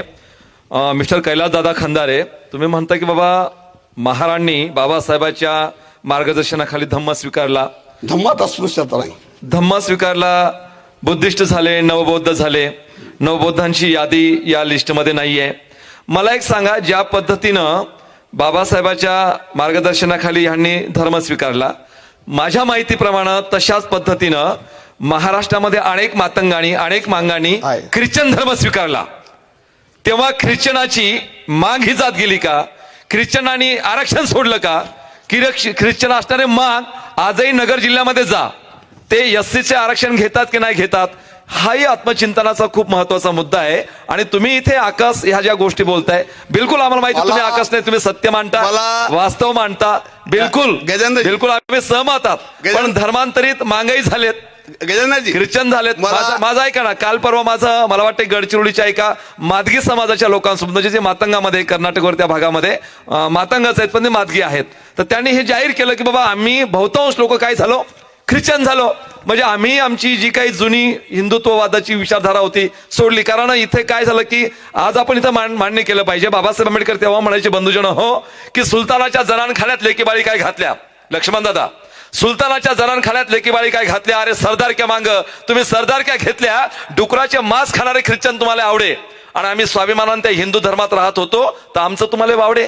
बाबासाहेबांनी किती वर्षे वाट पाहिली, 1935 खऱ्या अर्थानं येवलेला धर्मांतराची घोषणा केली, आणि 21 वर्षानंतर 56 बाबासाहेब आंबेडकरांनी धर्मांतराची या ठिकाणी दीक्षा घेतली. म्हणजे 21 वर्ष. आणि म्हणून आज म्हटलं जाते जगातला असा बुद्धिमान की त्यानं हिंदू धर्माला ठोकरलं. हे वास्तव आहे का खरंय? हे दुर्दैव आहे हिंदू धर्माचं इथलं, आणि त्या व्यवस्थेला आम्ही या ठिकाणी चिटकून आहोत. आणि म्हणून एकीकडं धर्मांतरित झालेल्या महाराजांच्या संदर्भात हा एक प्रकारची आगपाखड होते आहे. मग मांगाणी या ठिकाणी खऱ्या अर्थानं महाराष्ट्रातल्या अनेक जिल्ह्यामध्ये, मला वाटतं तुम्ही जाऊन बघा, नगर जिल्ह्यामध्ये अनेक मातंग या ठिकाणी पूर्वसमीचे आज ख्रिश्चन आहेत, त्यांनी सवलती घेतल्या नाहीत, त्यांना राशनची दुकानं मिळाल्या, त्यांना नोकऱ्या मिळाल्यात, अनेक हॉस्पिटलमध्ये नर्सेसमध्ये हे लोक इथे काम करतायत. हा काय प्रकार आहे? मला वाटतं उपवर्गीकरणाचा हा जो मुद्दा सुरू आहे तो संविधानात जर असेल तर संविधानाच्या माध्यमातून त्या पद्धतीने सोडला जावा. आमच्या लहान भावांचा या ठिकाणी जर विकास होत असेल, भलं होत असेल, आम्ही कधीही मातंगाच्या विकासाच्या आड आलो नाहीये. पण हे जे टार्गेट जर केल्या जात असेल तर मला असं वाटतं आपण याची जाणीव घेतली पाहिजे. आमचा भाऊ आहे, आमच्या बापानं त्याला भाऊ म्हटलेला आहे, आमच्या बापानं त्यासाठी प्रयत्न केलेले आहेत, त्याच्यामुळे आम्ही शक्यतो शेवटच्या क्षणापर्यंत मातंगांना आमच्यापासून दूर जाऊ देणार नाही. आणि टू बी कंटिन्यू आता करा गजेंद्रजी, ज्या धम्मामध्ये गेल्याच्या नंतर त्याची अस्पृश्यता आणि जात नष्ट होते, अशाच ठिकाणी त्याचं आरक्षण संपुष्टात येते. शीख धर्मामध्ये, शीख धर्म भारतीय राज्यघटनेनुसार जे 341 जी अनुसूची आहे त्यानुसार आजपर्यंत त्याचा समावेश झालेला नाही. त्यामुळे अनुसूचित जातीतला शीख धर्मात गेलेला माणसाचं आरक्षण तात्काळ रद्द होतं. मात्र बौद्ध धर्मामध्ये अस्पृश्यता नष्ट होते, त्याची जात नष्ट होते, भेदाभेद नष्ट होते, तिथे वर्ण भेद नाही. आणि ही संकल्पना कैलाश खंदारे बोलत नाही, मांग बोलत नाही, तर महाराष्ट्र शासनानं कायदे म्हणजे GR काढलेत, GR काढून त्यांना वगळलं. त्याच्यानंतर लोकसभेच्या विधानसभेच्या जागा कमी केल्या, बजेटमध्ये 60 पासून तर आजपर्यंत हे सगळं ऐकलं मी तुमच्या पहिल्या वेळेस, मला नवं सांगा काहीतरी. आणि आज मग मला आकाश म्हणून नाही, परंतु आज जो काही लाभाचा जो परिणाम आहे, जेवायला म्हणजे स्वयंपाक जेवायला 13 लोक आहेत, स्वयंपाक मात्र 7 लोकांचा आहे. हे 1 दिवस 2 दिवस 4 दिवस चालेल हो, परंतु इथे जर 13 लोक जर वर्षानुवर्ष 60 पासून आजपर्यंत असतील तरी त्या विषयावर आपली ही लढाई कुणाची? 13 लोकांचं जेवण असताना 7 लोक जे आपल्याला 7 लोकांचं जेवण दिलं जाते, आपण व्यवस्थेसोबत लढलं पाहिजे ना. ज्यांच्या ताटात आपण जेवलो त्यांना आता वाटा मिळायला लागला तर आपल्या पोटामध्ये काय दुखावत? इथे पोटात कुणाच्या दुखतच नाहीये प्रश्न.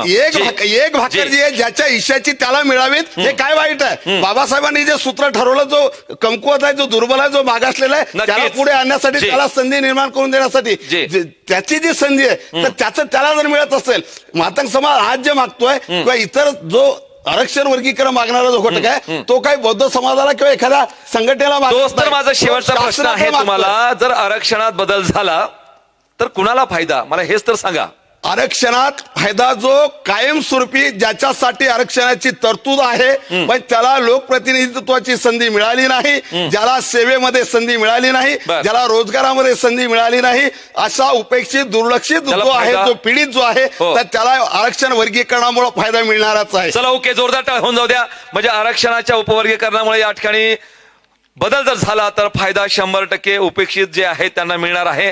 जोरदार टाळ्या होऊन जाते. आपण पाहताय लॉर्ड बुद्धा टेलिव्हिजन प्रस्तुत महाचर्चा, आणि अतिशय महत्वपूर्ण ही रंगत आणि ही चर्चा पुढे पुढे जाते. हे मी कुणाल दादा पैठणकर यांना विनंती करतो. दादा, जर या माध्यमातून आरक्षणामध्ये बदल झाला कुणाला फायदा?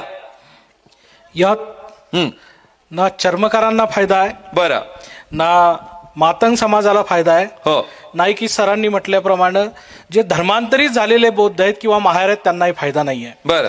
कारण संविधान निर्मात्यांनी म्हणजे बाबासाहेब आंबेडकरांनी जेव्हा आरक्षणाची तरतूद उभी केली त्यावेळेला उपवर्गीकरण नावाचा कोणताही कॉलम त्यात ठेवलेला नाही. या देशामध्ये उपवर्गीकरणाचा जो निर्णय आता संविधान म्हणजे जो खंडपीठाने दिला सर्वोच्च न्यायालयाने, आम्ही न्यायालयाचा आदर करतो. आम्हाला प्रचंड आदर आहे, कारण ती संविधानाची एक खूप मोठा एक पिलर आहे. पण तो आज वर्तमानात आमच्यासाठी न्याय नाही तर निर्णय देण्याची परंपरा सुरू केलेली आहे. ज्या बेंचनी तो निर्णय दिला, तो बेंचनी निर्णय देत असताना ज्या लोकांनी तो आमच्या विरोधात माझ्या शब्दाकडे लक्ष द्या, ज्या लोकांनी आमच्या विरोधात निर्णय दिला म्हणजे कोण्या अनुसूचित जातीच्या सगळ्या जातीच्या लोकांच्या विरोधात निर्णय दिला, हे देत असताना पहिल्यांदा त्यांनी आर्टिकल नंबर 341 ची पायमल्ली केली आहे. कारण या देशाच्या संविधानाने, मला वाटतं खंडारे साहेब संविधान सोबत घेऊन आलेत, जर त्यांनी त्यात ते वाचलं बघितलं तर या देशाच्या संविधानाने या देशातल्या कायदा बनवण्याचा अधिकार हा संसदेला दिलाय आणि संसद हे सर्वोच्च आहे असं संविधान सांगतं. बरोबर. आणि असं सांगत असताना जर उपवर्गीकरणाचा मुद्दा मागणी नसताना, एक खंडारे सरांचा एक मुद्दा मी या ठिकाणी खोडून काढू इच्छितो की ते म्हणतात 59 जातीच्या लोकांनी मागणी केली की आम्हाला उपवर्गीकरण पाहिजे. गेल्या 20 वर्षापासून मी आंबेडकरी चळवळीमध्ये किंवा बहुजनवादी चळवळीमध्ये काम करतो आहे. या 20 वर्षामध्ये मी कोण्याच जातीच्या व्यक्तीला असं बघितलं नाही की त्यांनी मोर्चा काढला, आंदोलन केलं आणि आंदोलन करून विचारलं की आमचं उपवर्गीकरण झालं पाहिजे. 2004 पासून हे षडयंत्र सुरू झालं. मिलिंद एकबोटे नावाचा व्यक्ती ज्याला तुम्ही ओळखता, जो भीमा कोरेगावच्या याच्यातला मुख्य आरोपी आहे, या भीमा कोरेगावच्या दंगलीतला यांनी काय केलं, यांनी आमच्या मातंग समाजाच्या आणि इतर जातीच्या, ज्याला हिंदूची वज्रुबट म्हणून जे सातत्यानं हे पेरण्याचे प्रयत्न करतात, कारण आम्ही फक्त केरसुन्या वेणायलाच आहे, आम्ही फक्त गावगाडा ओढायलाच आहे, ही जाणीव सातत्यानं त्याच्यात केली. आणि हा जो प्रवर्ग आहे, जे इतर जाती आहेत, ज्याला आता मी स्पष्ट बोलतो, बौद्ध जर सोडले, या ज्या इतर जाती आहेत त्याला एका विशिष्ट वर्गाकडे किंवा एका विशिष्ट विचारधारेकडे नेण्याचा प्रयत्न केला. आणि महाराष्ट्रामध्ये हा जो मोठा भाऊ आहे, ज्याला आपण सगळे म्हणताय तुम्ही मोठे भाऊ, मनातून जर म्हटलं तर खूप चांगलं होईल. हे जे मोठे भाऊ आहे, हे मोठे भाऊ एका परिवर्तनवादी विचारसरणीचे आहेत आणि यांचा विचार ब्रॉड आहे. आज जर तुम्ही आजच्या वर्तमानामध्ये जर का महाराष्ट्राच्या लोकसंख्येचा विचार केला तर महाराष्ट्राच्या लोकसंख्येच्या विचारापैकी जर आपण 2011ची जनगणना बघितली तर या 11च्या जनगणनेमध्ये 11,23,00,000 यामध्ये अनुसूचित जातीची लोकसंख्या आहे आणि या लोकसंख्येमध्ये 1,32,75,898 म्हणजे एकूण लोकसंख्येच्या 11.8% ही अनुसूचित जातीची लोकसंख्या आहे. आणि या लोकसंख्येत सुमारे 85 लाख बौद्धांची संख्या आहे. किती? 85 लाख बौद्धांची संख्या आहे. म्हणजे आणि महारांची संख्या किती आहे? हिंदू महार म्हणजे 2 पद्धतीने लिहिल्या जातं, एक तर बौद्ध महार किंवा हिंदू महार. याच्यामध्ये बौद्ध महार आहेत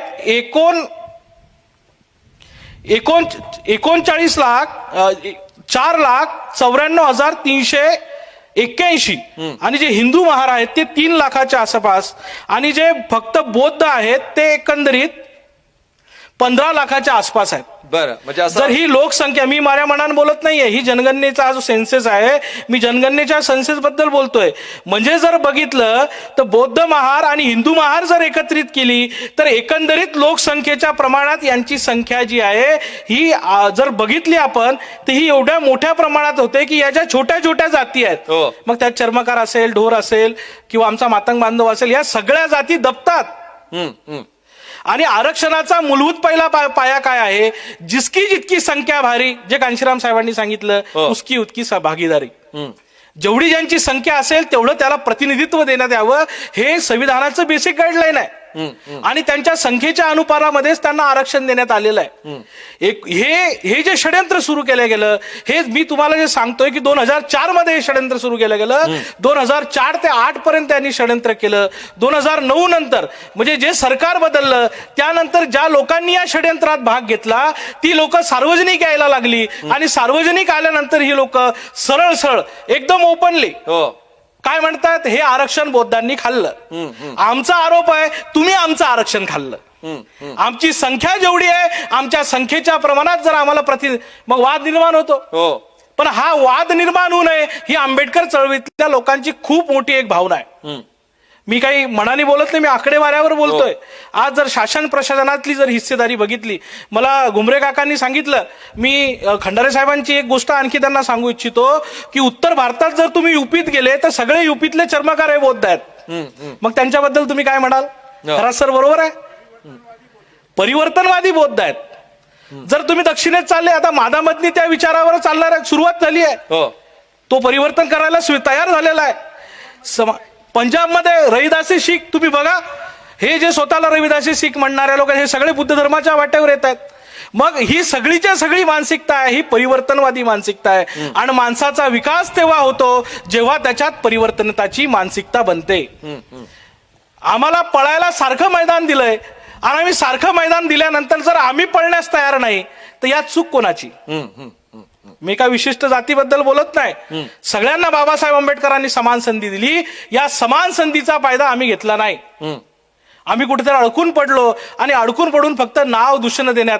एक आमचे मित्र आता बोलले की अण्णाभाऊ साठेंची जयंती जी आहे ती आम्ही कधी साजरी करत नाही. मी तुम्हाला सांगतो, महाराष्ट्रात जर अण्णाभाऊ साठे जगात कोणी पोहोचला असेल तर तो फक्त आंबेडकरवाद्यांनी आणि बौद्धांनी पोहोचवला. मी 3 वर्षाचा 4 वर्षाचा होतो तेव्हापासून बुद्ध विहारात अण्णाभाऊंची जयंती साजरी होते. अरे शाळेत जगबदल घालून घाव सांगून गेले मला भीमराव, हे वयाच्या 4-5व्या वर्षी आम्हाला विहारात शिकवल्या गेलं. आणि कोण म्हणते अण्णाभाऊची जयंती? ही मानसिकता बदलणं आवश्यक आहे. आपण दुरून बघतो, जवळ या, सहभागी व्हा, या यही पथ शिको, या पहा शिका. आम्ही यायला तयार नाही, बघायला तयार नाही, सोबत राहायला तयार नाही, जाणून घ्यायला तयार नाही आणि दुरून विरोधाभास करतो आहे.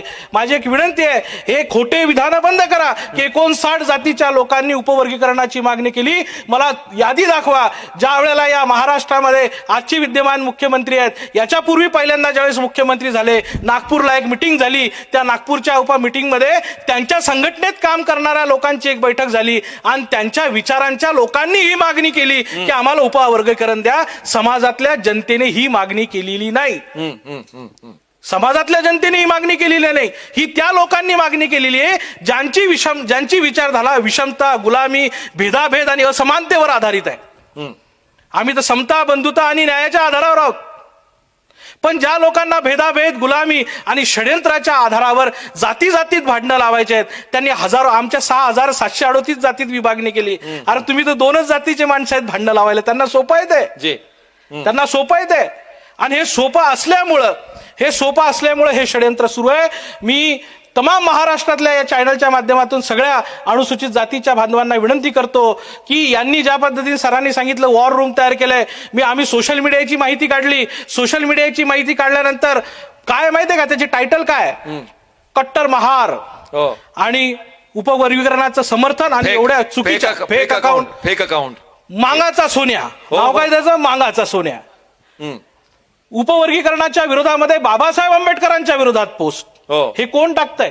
खंडारे साहेब तुम्ही टाकू शकता, छाबळे सर तुम्ही टाकू शकता, मी टाकू शकतो? नाही टाकू शकत. याच्यासाठी महाराष्ट्रामध्ये स्वतंत्र त्या रेशीम बागेतून एक प्लान सुरू आहे आणि त्या प्लानातून हे पेड लोक, हे दलाल या समाजामध्ये भांडणं लावण्याचं काम करतात. मी संबंध महाराष्ट्रातल्या लोकांना या चॅनलच्या माध्यमातून सांगू इच्छितो, या दलालांपासून सावध राहा.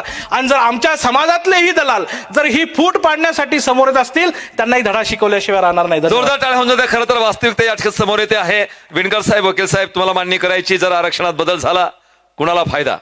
मला वाटतं थोडंसं वेळेचं बंधन आपण पाळलं पाहिजे. जे आरक्षणात बदल झाला तर याचा फायदा यशितल्या कोणत्याच घटकांना नाही होणार नाही. म्हणजे एक उदाहरण आपण सांगत असतो की ते भांडणं लोण्याच्या गोळ्यावर भांडणं चालतात आणि एक माणूस न्याय करायला येतो. बरं, तो सांगतो की या पारड्यात कमी झालं, मग त्या पारड्यात ज्या पारड्यात जास्त त्यातलं थोडं तो खातो, दुसऱ्या पारड्यातलं कमी होतं त्यातलं थोडं खातो. असं करून करून लोण्याचा गोळा पूर्ण खाऊन घेतो आणि हे दोघं जे भांडत असतात, बरोबर, आणि मला मिळाला पाहिजे, तो तिसराच खाऊन जातो. म्हणून हे आरक्षण जर वर्गीकरण झालं तर जो एकसंघ समाज आहे तो वेगळा होईल आणि याच्या पुढच्या ज्या लढाया आहेत, आरक्षण संपलंच आहे, बरोबर, याच्या पुढच्या ज्या लढाया आहेत ह्या SC ST OBCला एकत्रित लढावं लागतील. मग ते घटना वाचवण्यासाठी लढावं लागतील, आपल्या हक्कासाठी लढावं लागतील. म्हणून हे आरक्षण हे क्षणिक आहे, हे क्षणिक आहे आणि याचा बंदोबस्त तेव्हाच केलेला आहे. बंच ऑफ थॉट मध्ये बंदोबस्त आहे याचा, नक्की नक्की हो. बंच ऑफ थॉट मध्ये की हे नको आहे, हे नको आहे. हो, संविधानाला विरोध करणारे लोक, तिरंगा आणि- ध्वजाला नाकारणारी लोक. नाकाने. आणि आपण इथे भांडत बसण्यापेक्षा एक मुद्दा आला होता, तो मला क्लिअर करायचा आहे की आम्ही 1952 पर्यंत गुन्हेगारी जमात होतो, असा मुद्दा आला होता. हो 50 ला घटना अंमलात आली, 50 नंतर 2च वर्ष गुन्हेगारी जमात होते, महत्वाचा मुद्दा आहे. 2च वर्ष होते ना. बर आणि दुसरी गोष्ट, नगर जिल्ह्याचा आपण जो उल्लेख केला, हो. नगर जिल्ह्यातल्या मातंगांनी जो ख्रिश्चन धर्म स्वीकारला, बिलकुल. ते आज परदेशात आहेत, हो. खाडखाड इंग्रजी बोलतायत, टाय कोटात आहेत आणि चांगल्या चांगल्या नोकऱ्यावर आहेत. हो हा कशाचा परिणाम आहे? जे याचा अभ्यास आपण केला पाहिजे. नक्की वा. आणि ही जी सिस्टीम आहे ही आम्हाला गोंजारते, परंतु देत काय, म्हणून ते त्याचं लागून चालन करण्यात आपल्याला काही अर्थ नाही. म्हणून तोही बघायचा, धर्मांतरित शीख बघायचा, तो एससी होता, आणि धर्मांतरित बुद्धिस्ट बघायचा. जे तिघांकडे लक्ष द्या. मग याची परिस्थिती कशी झालेली आहे? बरोबर. तर याला परिस्थिती हे तुमचे विचार बदलले, सगळं बहुत बदललं. अच्छा. आता एक उदाहरण सांगतो. एक सांगितलं होतं त्यांनी, वाकोडे साहेबांनी, असंच यवतमाळ जिल्ह्यात उदाहरण घडलं होतं की नागपूरला बाबासाहेबांची सभा होती आणि यवतमाळ जिल्ह्यातला एक दांडगा तरुण तिथे गेला होता सभेला, आणि बाबासाहेबांनी सांगितलं होतं की गावकी सोडा, ढोरं वडणं सोडा. हो आणि मग तो घरी आला. तो प्रभावित झालेला मुलगा होता, दांडगा होता एकदम, आणि घरी आला आणि एका पाटलाची गाय मेली. तो त्यांच्या घरी आला आणि त्याच्या वडिलांना सांगितलं की गाय मेली, ते घेऊन जा. तर लगेच वडील म्हणतात, अरे गाय घेऊन जा. तो म्हणजे मी नाही नेत. दररोज नेणारा पोरगा, गाय नेणारा, आज म्हणतो मी नेत नाही. आणि मग त्याचा वडील म्हणतो तुला काय झालं? पाटील म्हणतो तुला काय झालं? नाही म्हणे मी नेत नाही. मग पाटील म्हणतो आपली माय आहे ती. हो मग तो म्हणा ज्याची माय असेल त्याने न्यावी. अच्छा बर. इतका प्रभाव या चळवळीचा झाला. आणि आता एकदम 100% म्हणता येणार मातंग समाज चळवळीत नव्हता. बाबासाहेब गोलमेज परिषदेमध्ये गेले तर मातंगांनी तारा पाठवलेल्या आहेत, हेही तेवढं सत्य आहे. बरं बिलकुल. त्याच्यामध्ये नामांतराच्या चळवळीमध्ये ते तर बिलकुल अग्रेसर मातंग आहेत, जे पॅन्थरच्या चळवळीमध्ये पॅन्थर चळवळीमध्ये आहेत. मी औरंगाबादला शिकत असताना पोचराम कांबळेला जे मारण्यात आलं, फासावर जाळून मारण्यात आलं, स्वाभिमानच होतं बाबासाहेबांच्या नावाच्या संदर्भात. शेवटपर्यंत त्याला म्हणत होते म्हणशील का जय भीम? तो जय भीम म्हणत होता आणि हसत खेळत तो जय भीम म्हणता म्हणता फासावर गेला. त्याचा मुलगा चंदर कांबळे, चंदर कांबळेने त्या पाटलाचा मर्डर केला. बरोबर. आणि मग चंदर कांबळेला एक सजा झाली आणि चंदर कांबळे पॅरलवर आला आणि त्या बस स्टँडला असताना त्या पाटलाची त्याची नजरानजर झाली. तो पाटील त्याच्याकडे थुंकला जोरात पाहून, आणि मग चंदर कांबळेला राग आला. चंदर कांबळेनं त्या पाटलाचा मर्डर केला, असं काही झालं. आणि मग चंदर कांबळेला मग त्याला पॅरोल आल्यानंतर त्याला कोर्टाचे पैसे लावायचे होते. त्यावेळेस मी विद्यार्थी होतो आणि त्यावेळेसचे मी 5 रुपये दिलेले आहेत. हो, खूप महत्वाचं एक योगदान आहे. म्हणजे 15 पैशामध्ये चहा बनत होता 2-3 लोकांचा. 10 पैशाचा ते मोरारजी देसाई वगैरे ते. तर त्यावेळेसचे 5 रुपये मी दिलेले आहेत. खूप छान. म्हणजे स्वाभिमानी एकाच जागतिची मक्तेदारी नाही, हे तेवढंच खरं आहे. हो, हे तेवढंच खरं आहे. आपल्या चर्चेतून आपल्याला काय सिद्ध करायचं आहे? भांडणं करायची नाही, भांडणं करायची नाही. आणि आपण सर्वांनी जे ठरवलंय हे षडयंत्र आपण ओळखणं आवश्यक आहे. आपल्याला कोणीतरी चालवत आहे हे मान्य करा. म्हणजे हे बौद्ध आहेत म्हणून ते तसं बोलतात असं नाही. अभ्यास करून बोला, अभ्यास करून बोलायचं आहे. कोणीतरी चालवत आहे. कुणाल पैठणकरांनी एक बोटेचं उदाहरण घेतलं. काय सुरू आहे? सुरू आहे सगळं ते. मातंगांना चिडवायचं काम सुरू आहे. आणि हे आजचंच नाही, एक मातंग समाजातला मराठवाड्यातला एक त्या काळातला शिकलेला देवदास कांबळे याने बाबासाहेबांना पत्र लिहिलं होतं. आणि त्या पत्रात लिहिलं होतं की उत्तर द्या, नाही दिलं तर मी तुम्हाला तुम्ही जसा गांधीचा हेट करता तसा मी तुमचा हेट करेल, तुमचा तिरस्कार करेल, म्हणून तुम्हाला उत्तर द्याच. बाबासाहेबांनी उत्तर दिलेलं आहे. आणि त्या कांबळेंचं भाषण मी नंतर ऐकलेलं आहे की मला कसं वापरून घेण्यात आलं, मला कसं वापरून घेण्यात आलं. मान्यवर कांशीराम साहेबांची मिलिंद कॉलेजच्या ग्राउंडवर सभा होती आणि त्या सभेमध्ये कांबळे ते आले होते गृहस्थ आणि अच्छा. त्यांनी स्वतःचा अनुभव सांगितलेला आहे. हे महार मागात लावण्यासाठी महार चांभारात लावण्यासाठी सुद्धा कार्यक्रम चालायचा. हो ते एका पेपरने त्यावेळेस छापलं त्या काळामध्ये की एका चांभाराच्या म्हणजे स्वप्नात साप आला. बरं चांभाराच्या स्वप्नात साप आला आणि तो म्हणतो महार तुला त्रास देतोय, अच्छा बरं महार तुला त्रास देतो. झालं भांडण सुरू, स्वप्न सापाला झालं सुरू. हे असे कार्यक्रम कालही सुरू होते, आजही सुरू जी. आहेत, उद्या सुरू होणार आहेत. म्हणून याला बळी न सावधानता पडता महत्वाची आहे. याला बळी न पडता वा. आपल्यामध्ये बंधुभाव कसा निर्माण होईल. खूप छान. आणि जे घटनेनं जे आरक्षण दिलेलं आहे साहेब, प्लीज हे आरक्षण शेड्यूल नुसार दिलेलं आहे. हो हा शेड्यूल तयार केलेला आहे जातींचा. आणि हे कशासाठी केलेलं आहे की हे जर एक झाले तर या देशातील विषमतावादी व्यवस्था कोलमडून जाईल. आणि हाच सिद्धांत पुढे कांशीरामजींनी चालवलेला आहे. हे मान्य करावं लागेल. महापुरुष कुठल्याही जातीत पैदा होत नसतो, नक्की. कुठल्याही प्रांतात पैदा होत नसतो, कोणत्याही पोटजातीत पैदा होत नसतो. तो कुठेतरी पैदा होतो. त्याला स्वीकारण्याची कॅपॅसिटी ज्या लोकांची असेल, असेप्टेबिलिटी ज्यांची असेल, हो. तो समाज प्रगतीपथावर जातो. बहुत अच्छा. चला तो प्रगतीपथावर. आता हे काय की जर हे 1585चा फॉर्म्युला आहे. हो बरोबर आहे.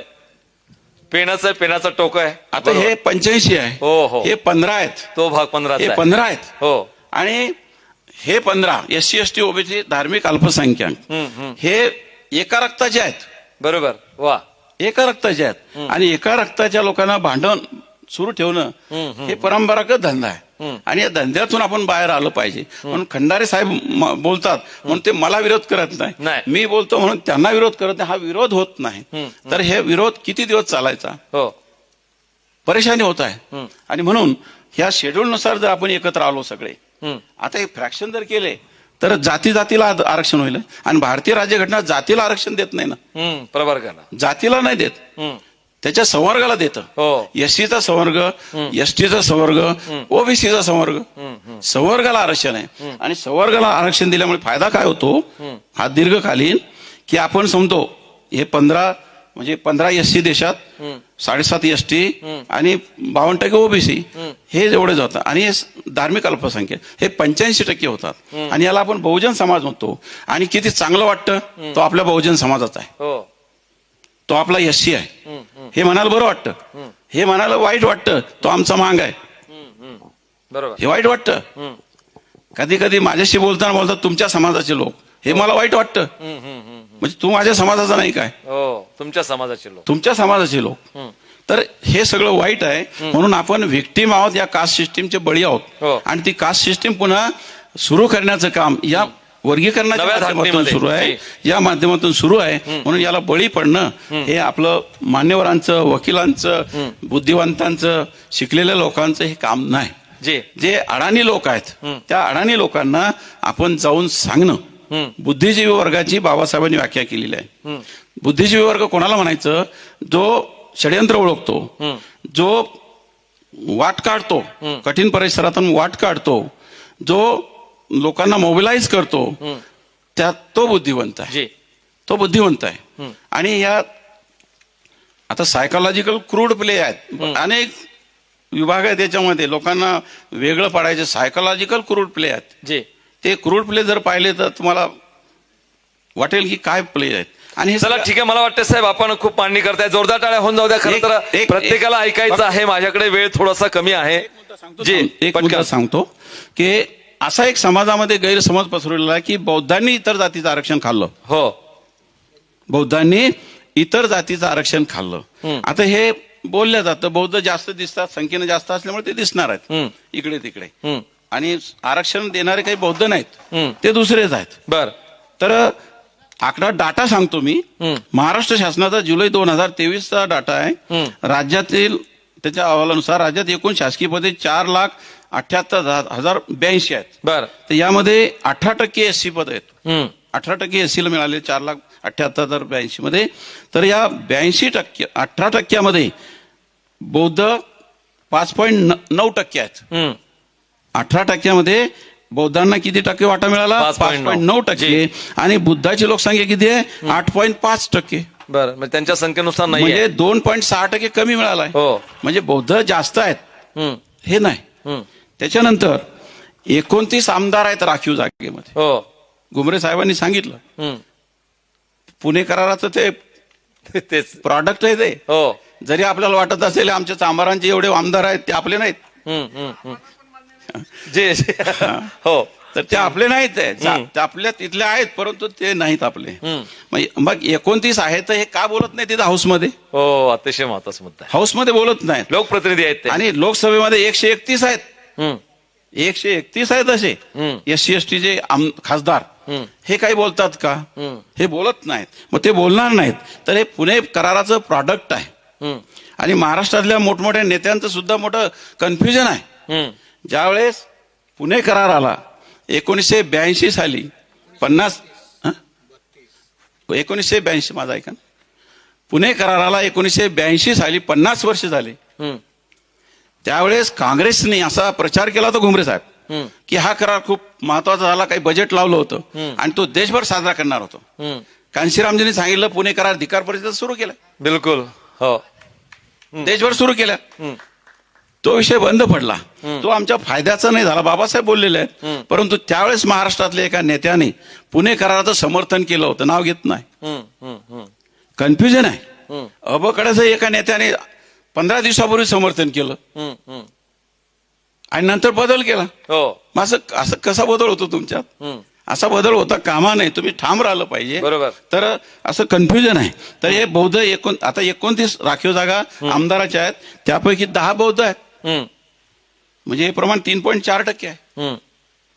मग बौद्धांनी सवलती खाल्ल्या हे म्हणणं काही बरोबर नाही. तर म्हणून कोणीच कोणाचं खाल्लं नाही, कोणीच कोणाचं खात नाही. आणि जे खाऊन राहिले ते दुसऱ्याचे दलाल आहेत. हो ते दुसऱ्याचे दलाल आहेत. त्याचा अभिमान आपल्याला कशाला पाहिजे? त्याला आपल्याला कांशीरामजीने चमचा युग लिहिलं, बरं सांगितलं मला. त्याच्यामध्ये त्यावेळची गोष्ट सांगतो. चमचा युगचं कारण अमरावतीच्या जेलमध्ये गवई बंधूचे डोळे काढले होते. आणि मग त्यावेळेस महाराष्ट्राचे होम सेक्रेटरी होते गायकवाड. होम सेक्रेटरी काही करू शकत होते, काही केलं नाही. ते चीफ सेक्रेटरी झाले. बरं वा पदोन्नती. ते चीफ सेक्रेटरी झाले. आणि सुराकर असू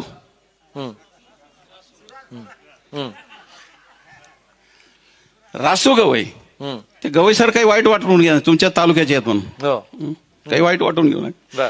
तर त्यांनी ते त्यावेळेस उपसभापती होते. काहीच आवाज उठवला नाही, ते सभापती झाले.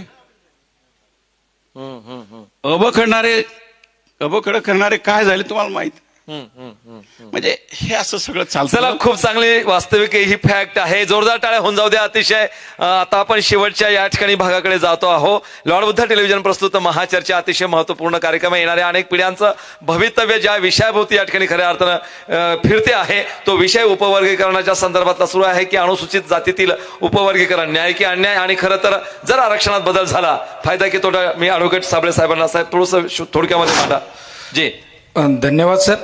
या ठिकाणी असं झालेलं आहे आता की रात्र थोडी सोंगे फार. हो नक्कीच. कारण प्रश्न असा आहे की दर्शक किती बोललं तरी दर्शक उठायला तयार नाही, तुम्ही माईक सोडायला तयार नाही का? दर्शकातून काही प्रश्न आलेले आहेत. हो पॅनलिस्टचेही प्रश्न आहेत. हो आणि प्रश्न जर आपण अधुरे ठेवले तर गैरसमजाचं वातावरण तयारच होणार आहे. नक्की. सोशल मीडियावर एका बाजूला धुमाकूळ सुरू आहे, परंतु समोर बसलेले दर्शक आणि आपले पॅनलिस्ट यांच्यामध्ये जर आपण बॉडी लँग्वेज बघितली तर त्यांच्यामध्ये थोडा धुमाकूळ आला का काय? नाही ठीक आहे. संवाद आहे आपला, आपण संवादाच्या माध्यमातून चर्चा करतो आहोत.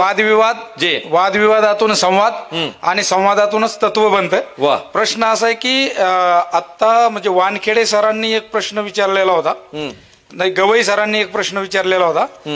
कार्यकारी मंडळ, कायदे मंडळ, न्याय मंडळ यासाठी संघर्ष का केला नाही?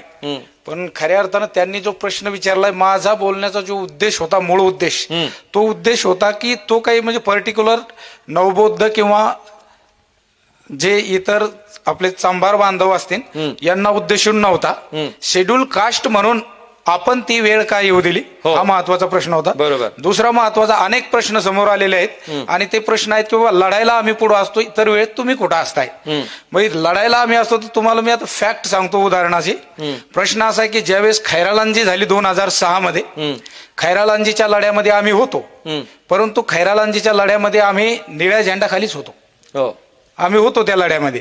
त्याच्यानंतर जे नामांतरणाचा लढा होता तो लढा तर जय भीम म्हणून आणि निळ्या झेंड्याखालीच होतो. त्याच्यामुळं आम्ही दिसण्याचा प्रश्न येत नव्हता, कारण त्यावेळेस आपण वेगवेगळ्या जाती नव्हतो तर एक शेड्यूल कास्ट म्हणून लढत होतो आणि त्यामुळं आम्ही होतो तिथं.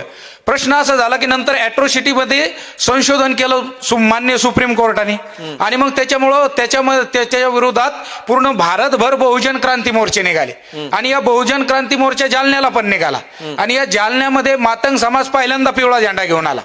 पहिल्यांदा पिवळा झेंडा घेऊन आला. निळे झेंडे आणि पिवळे झेंडे खांद्याला खांदा लावून त्या ठिकाणी आले. दुसऱ्या दिवशी पोस्ट पडल्या फेसबुकला, अरे बाबांनो खाता बाबाचं आणि निळा झेंडा घ्यायला लाज वाटते का.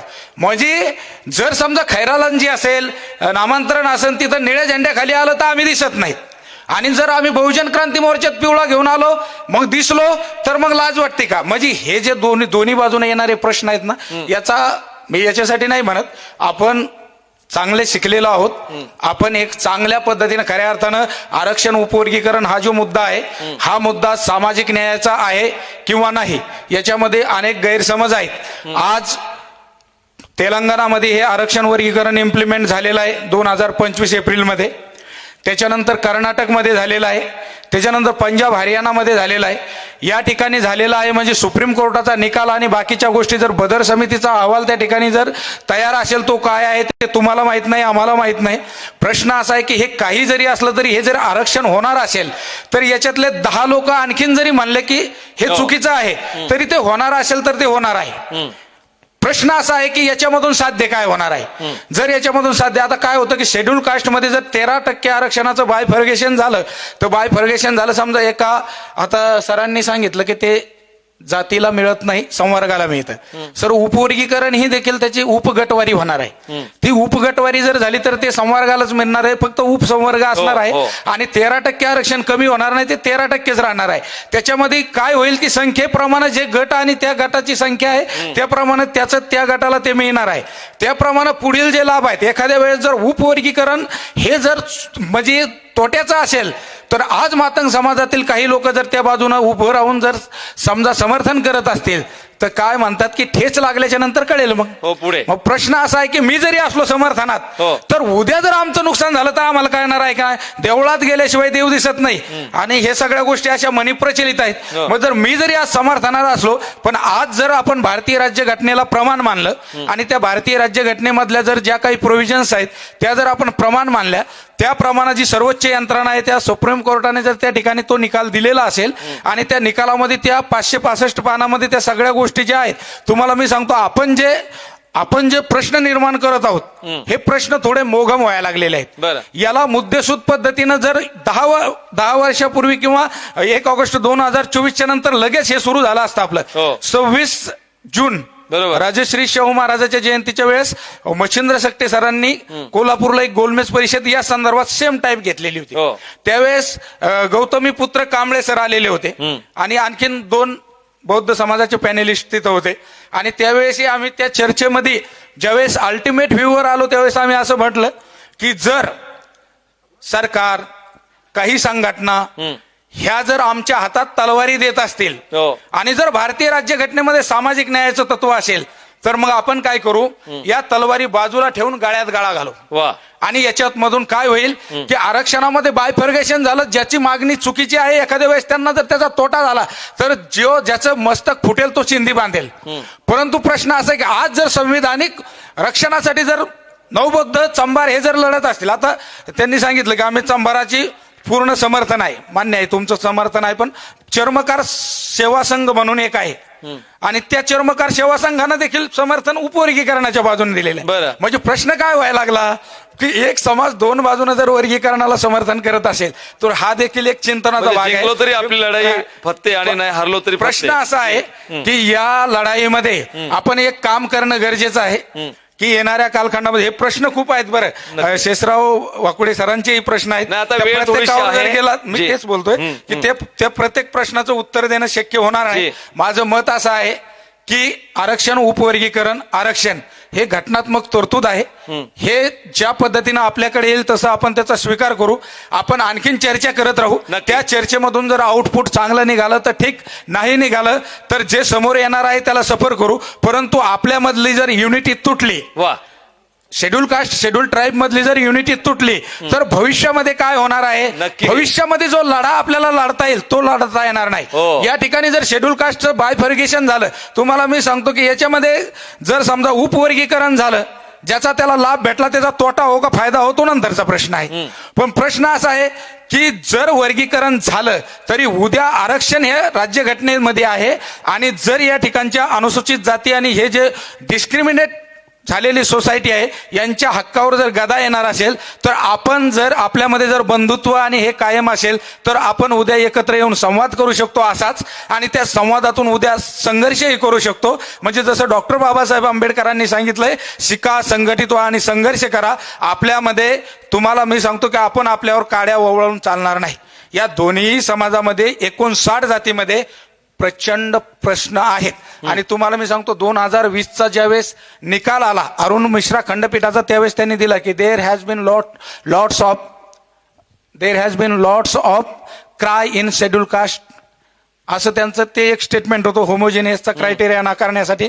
त्याच्यानंतर त्यांनी वेगवेगळ्या राज्यातले उदाहरणं दिले की अनटचॅबिलिटी इन शेड्यूल कास्ट, आणि त्याच्या आधारावर ते प्रूव्ह केलं. आणि नंतर 341, आता 341चा खूप उल्लेख झालेला आहे, परंतु सुप्रीम कोर्टाच्या निकालामध्ये 341चं व्हायलेशन यासाठी होत नाही कारण 341 नुसार जो राईट आहे राष्ट्रपती आणि पार्लमेंटला, तर या राष्ट्रपती आणि पार्लमेंटला जे अधिकार आहेत ते आहेत की त्यामधली एखादी जात इन करायची की एक्सक्लूड करायची. कायदा करण्याचा अधिकार पार्लमेंटचाच आहे. सुप्रीम कोर्टाने त्याच्यावर जजमेंट दिलेला आहे, कायदा केलेला नाही. दुसरा मुद्दा, याच्यामध्ये वर्गीकरण जे होणार आहे ते फक्त वर्गीकरण होणार आहे, यातली कुठलीही जात 13% आरक्षणाच्या बाहेर जाणार नाही. या बाबी आपण लक्षात घेतल्या पाहिजे. त्यामुळे सुप्रीम कोर्टाने काय केलेलं आहे याचा सुवर्ण मध्य साधण्याचा प्रयत्न केलेला आहे. पण प्रश्न असा आहे की त्या संवैधानिक संस्थेवर जर काही गैरसंवैधानिक यंत्रणांचा प्रभाव असेल आणि ते जर चुकीचे निर्णय घेणार असतील तर तुम्हाला मी सांगतो की डॉक्टर बाबासाहेब आंबेडकरांच्या राज्यघटनेप्रमाणे त्यांना ते तिथं आहेत. आणि ती गोष्ट ती आपण का बदलू शकलो नाही? कारण आपण पॉवर निर्माण केली नाही. आपण पदं घेतले, वेगवेगळ्या पक्षात गेलो, इकडे गेलो. आता मला सांगा, RSSच्या नावानं जी आगपाखड होती, तुम्हाला मी सांगतो चंबार असू द्या, मांग असू द्या आणि काही प्रमाणात नवबौद्धही असू द्या, तुम्हाला मी सांगतो या सगळ्या समाजातली लोक आज त्या ठिकाणी गोपनीय मार्गाने त्या ठिकाणी आहेत. आता हे तिथं आहेत म्हणजे मी तुमच्यावर ब्लेम केला, तुम्ही माझ्यावर ब्लेम केला म्हणजे चित्र बदलणार आहे का? आणि हे बाबासाहेबांच्या विजनसाठी पर्याप्त आहे का? बिलकुल नाही. तुम्हाला मी सांगतो की तुम्हाला कोण कुठं जात, आता मी समजा मी आज मातंग युथ फेडरेशन स्थापन केलं, मी युथ फेडरेशन स्थापन करण्याचा विचार करत होतो. मातंग युथ फेडरेशन का स्थापन केलं? मातंग समाजामध्ये लोकस्वराज आंदोलन आहे, मातंग समाजात दलित महासंघ आहे, मातंग समाजात अनेक संघटना आहेत. या मातंग समाजातील लोक असे आहेत की मग ते म्हणतात की नाही हे आपली संघटना नाही, हिच्या बाजूला उभे राहत नाही. प्रश्न असा आहे की आज जर आपण एखाद्याला टोमणे मारत बसलो, आपण जर त्याला नावं ठेवले तर तुम्हाला मी सांगतो त्याला समजून सांगण्याची संधी आपण गमावून बसू, कारण तो दुराग्रही होईल आपल्याबद्दल. प्रश्न असा आहे की या समाजात आज मातंग समाजामध्ये प्रचंड अंधश्रद्धा आहे, ही इथंही मान्य करतो आणि ही फॅक्ट आहे, हे नाकारता येत नाही. त्याचं समर्थन उगाच मोगमपणाने करून काही उपयोग नाही. आज ही जागरण गोंधळ या समाजामध्ये होतात. या समाजामध्ये पाठ्यपुस्तके घेण्यासाठी विद्यार्थ्याची परिस्थिती खराब असते. बाबासाहेबांनी सांगितलं चळवळीसाठी 20% योगदान द्या. आम्ही देतोय का? नाही देत. आम्ही मातंग युथ फेडरेशनच्या माध्यमातून पहिल्यांदा निधी संकलन ही कन्सेप्ट सुरू केलेली आहे आणि या माध्यमातून आम्ही 200 रुपये प्रत्येक महिन्याला जमा करतोय. चळवळीकडे संसाधनं नसतील तर तुम्ही चळवळ कशी चालवणार आहेत?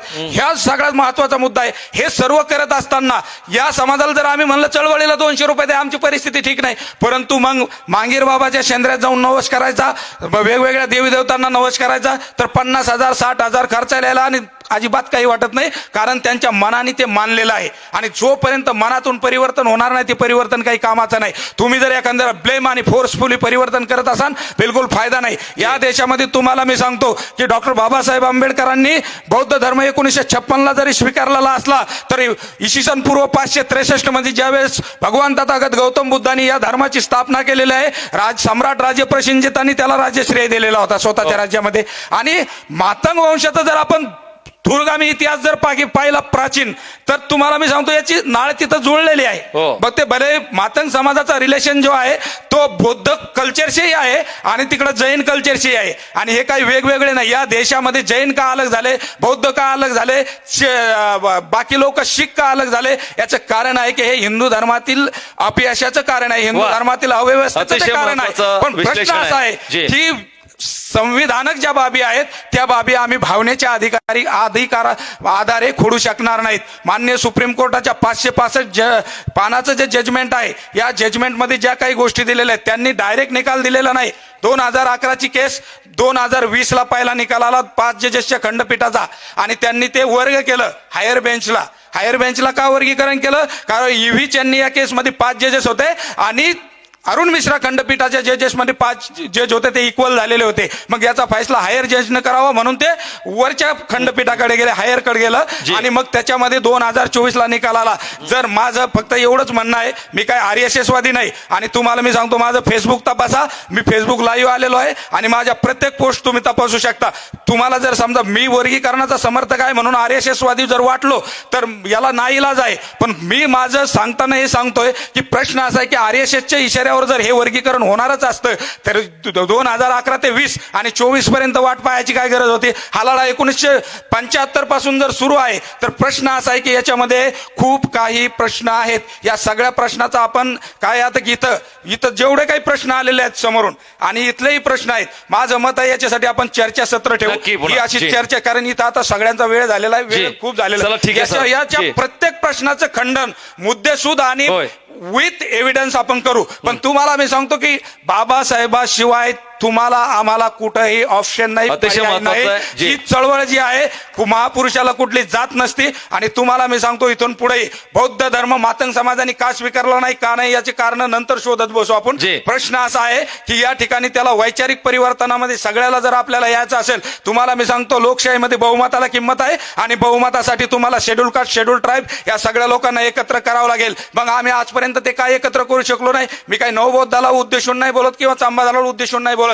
याच्यामध्ये कुठेतरी आम्ही चुका झालेलो आहोत आणि आमच्या चुका आम्ही जर नाही दुरुस्त केल्या तर तुम्हाला मी सांगतो जो परिणाम आपल्या पुढे आहे हा परिणाम थांबणार नाही. खूपच छान सर, परिणामाचं तुम्ही आता विचार करताय. जोरदार टाळ्या होऊन जाते. आपण पाहताय सप्रेम लॉर्ड बुद्धा टेलिव्हिजन खरं तर खूप बोलण्यासारखं आहे, काही सांगायचं आहे, काही मांडायचं आहे, पण वेळेचं भान आपल्याला ठेवायचं आहे. लॉर्ड बुद्धा टेलिव्हिजनचा हा महाचर्चेचा कार्यक्रम या ठिकाणी सुरू आहे. हे आहे खरं तर बुलढाण्याचं नागसेन नगर आणि या नागसेन नगरमध्ये असणारं हे मैत्रेय बुद्ध विहार. या ठिकाणी शेवटचे पॅनलिस्ट मला बोलणार आहेत मिस्टर बाकोडे सर. या ठिकाणी जर उपवर्गीकरण झालं, आरक्षणात बदल झाला, फायदा कुणाला? मला वाटतं थोडक्यात मांडा. बिलकुल जी. आमचे कैलासदादा खंदारे यांचं पूर्ण स्पीच डिबेट मी ऐकलं, त्यामध्ये त्यांचा एक रोष आला. कुंकू एकाचं नाव दुसऱ्याचं. मी त्यांची भूमिका त्यांनी कदाचित स्पष्ट बोलले नसतील, पण मी बोलतो. त्यांना असं म्हणायचं आहे की तुम्ही SC मधले लोक महार, तुम्ही बौद्ध झालेत, बरोबर, तुमचं आरक्षण संपलं, तुम्ही कशाला आमचं खाता? बरोबर ना खंदार दादा? हाच मुद्दा आहे ना. ऐका जरा, ऐका मी बोलतो. नाही आपण चर्चा करूया. तिकडे समानता आली म्हणून तुम्ही इकडे घुसखोरी करतायत असं त्यांना म्हणायचं आहे. बरोबर आहे, त्यांचं म्हणणं बरोबर आहे की जर तुम्ही अनुसूचित जातीतून धर्म परिवर्तन करत असाल तर 1950च्या खंड 3 नुसार त्याला प्रतिबंध आहे. हे मी एव्हिडन्स सांगतो. 1950च्या खंड 3 नुसार त्याला प्रतिबंधित केलेलं आहे न्यायालयानं की तुम्हाला SC वर्गातून इतर धर्मामध्ये जाता येणार नाही. पण हे कोणाला लागू आहे माहितीये काय? जो हिंदू धर्मातून ईसाई, बरोबर, किंवा ख्रिश्चन या धर्मामध्ये परिवर्तन करत असेल तर त्याला ते त्याचे अधिकार काढता येतात. बौद्ध असेल, शीख असेल, यांना अधिकार काढता येत नाही, म्हणून हे बौद्धांना आरक्षण मिळते. हा मुद्दा मी क्लिअर करू इच्छितो. वा दादा, हा नाही, 1950च्या 3 खंडामध्ये हे आहे तरतूद, माझ्याकडे आहे, तुम्ही सर्च करा. त्याच्यामध्ये काय आहे की तुम्हाला त्याच्यावर प्रतिबंध आहे, पण तुम्हाला हे धर्म सोडून जर तुम्ही दुसऱ्या धर्मात जात असाल तर तुम्ही अनुसूचित जातीमध्ये जरी जन्माला आलात तरी तुम्हाला ते अनुसूचित जातीचा हक्क सोडावा लागतो. त्यामुळे आपण बौद्ध झालो म्हणजे आपला अनुसूचित जातीचा हक्क गेला असं अजिबात नाही. हे संविधानानं केलेलं आहे, कोर्टाने केलेलं आहे. दुसरी गोष्ट अशी आहे की न्यायालयानं हे म्हणतो, आपण इथं चालू चर्चा अशी आहे की बौद्ध पुढे गेले, बौद्ध पुढे, कशाच्या आधार आपल्याला काहीतरी डाटा लागेल ना, आपल्याला डाटा लागेल, त्याचा तुम्ही सगळा डाटा एकत्र करा. आणि फक्त बौद्धाचा लागेल का, सर्वांचाच लागेल, सगळ्यांचाच लागेल 59 जातीमधल्या. आणि त्याच्यामध्ये जर खरंच जे लोक आहे अति मागास, त्यांना जर खरंच या उपवर्गीकरणामुळे फायदा होत असेल तर आम्ही कशाला विरोध करावा. बिलकुल. पण आमचा विरोध काय आहे, या उपवर्गीकरणाच्या आडून जे मनुवाद आणि प्रस्तावित लोक आहे हे त्यांचा अजेंडा सेट करतायत. आता कसा, बरं सर, उपवर्गीकरणाची केस गेली कोर्टात, मग उपवर्गीकरणाची केस गेली तर त्याच्याबद्दलच निकाल दिला पाहिजे की नाही. एक तर यस, एक तर नो. हे त्याच्यामध्ये काय सांगतात, क्रिमिलेअर मध्ये बोलले, पण मी थोडस सविस्तर वर्णन करतो. तुम्हाला क्रिमिलेअर कोणी विचारलं की याला लावायचं की नाही लावायचं, तुम्ही कसे काय सांगता, तुम्ही स्वतःहून कसे सांगतात. आणि हे कोण सांगते, BR गवई CGI. हालाकी क्रिमिलेअरचा आणि उपवर्गीकरणाच्या केसेसचा संबंधच नाही ना. म्हणजे तुम्ही तुमचे मत त्यामध्ये इन्क्लूड करतात आणि लोकांच्या मनावर थपवतात. आणि म्हणून जे म्हटलं जातं की सर्वोच्च न्यायालय शेवटी तिथं माणसं बसलेले आहेत ना. हो, तिथं कोण आहे, माणसं आहे. आणि या आधीचे निकाल जर आपण पाहिलं तर ते सगळे भावनेच्या भरात झालेले आहे. मग ज्या मुद्द्याशी संबंधित तुमचा विषयच नाही तो तुम्ही कसा आणता, याचा अर्थ सरकारला कधी कधी आरक्षण थांबवायचं आहे.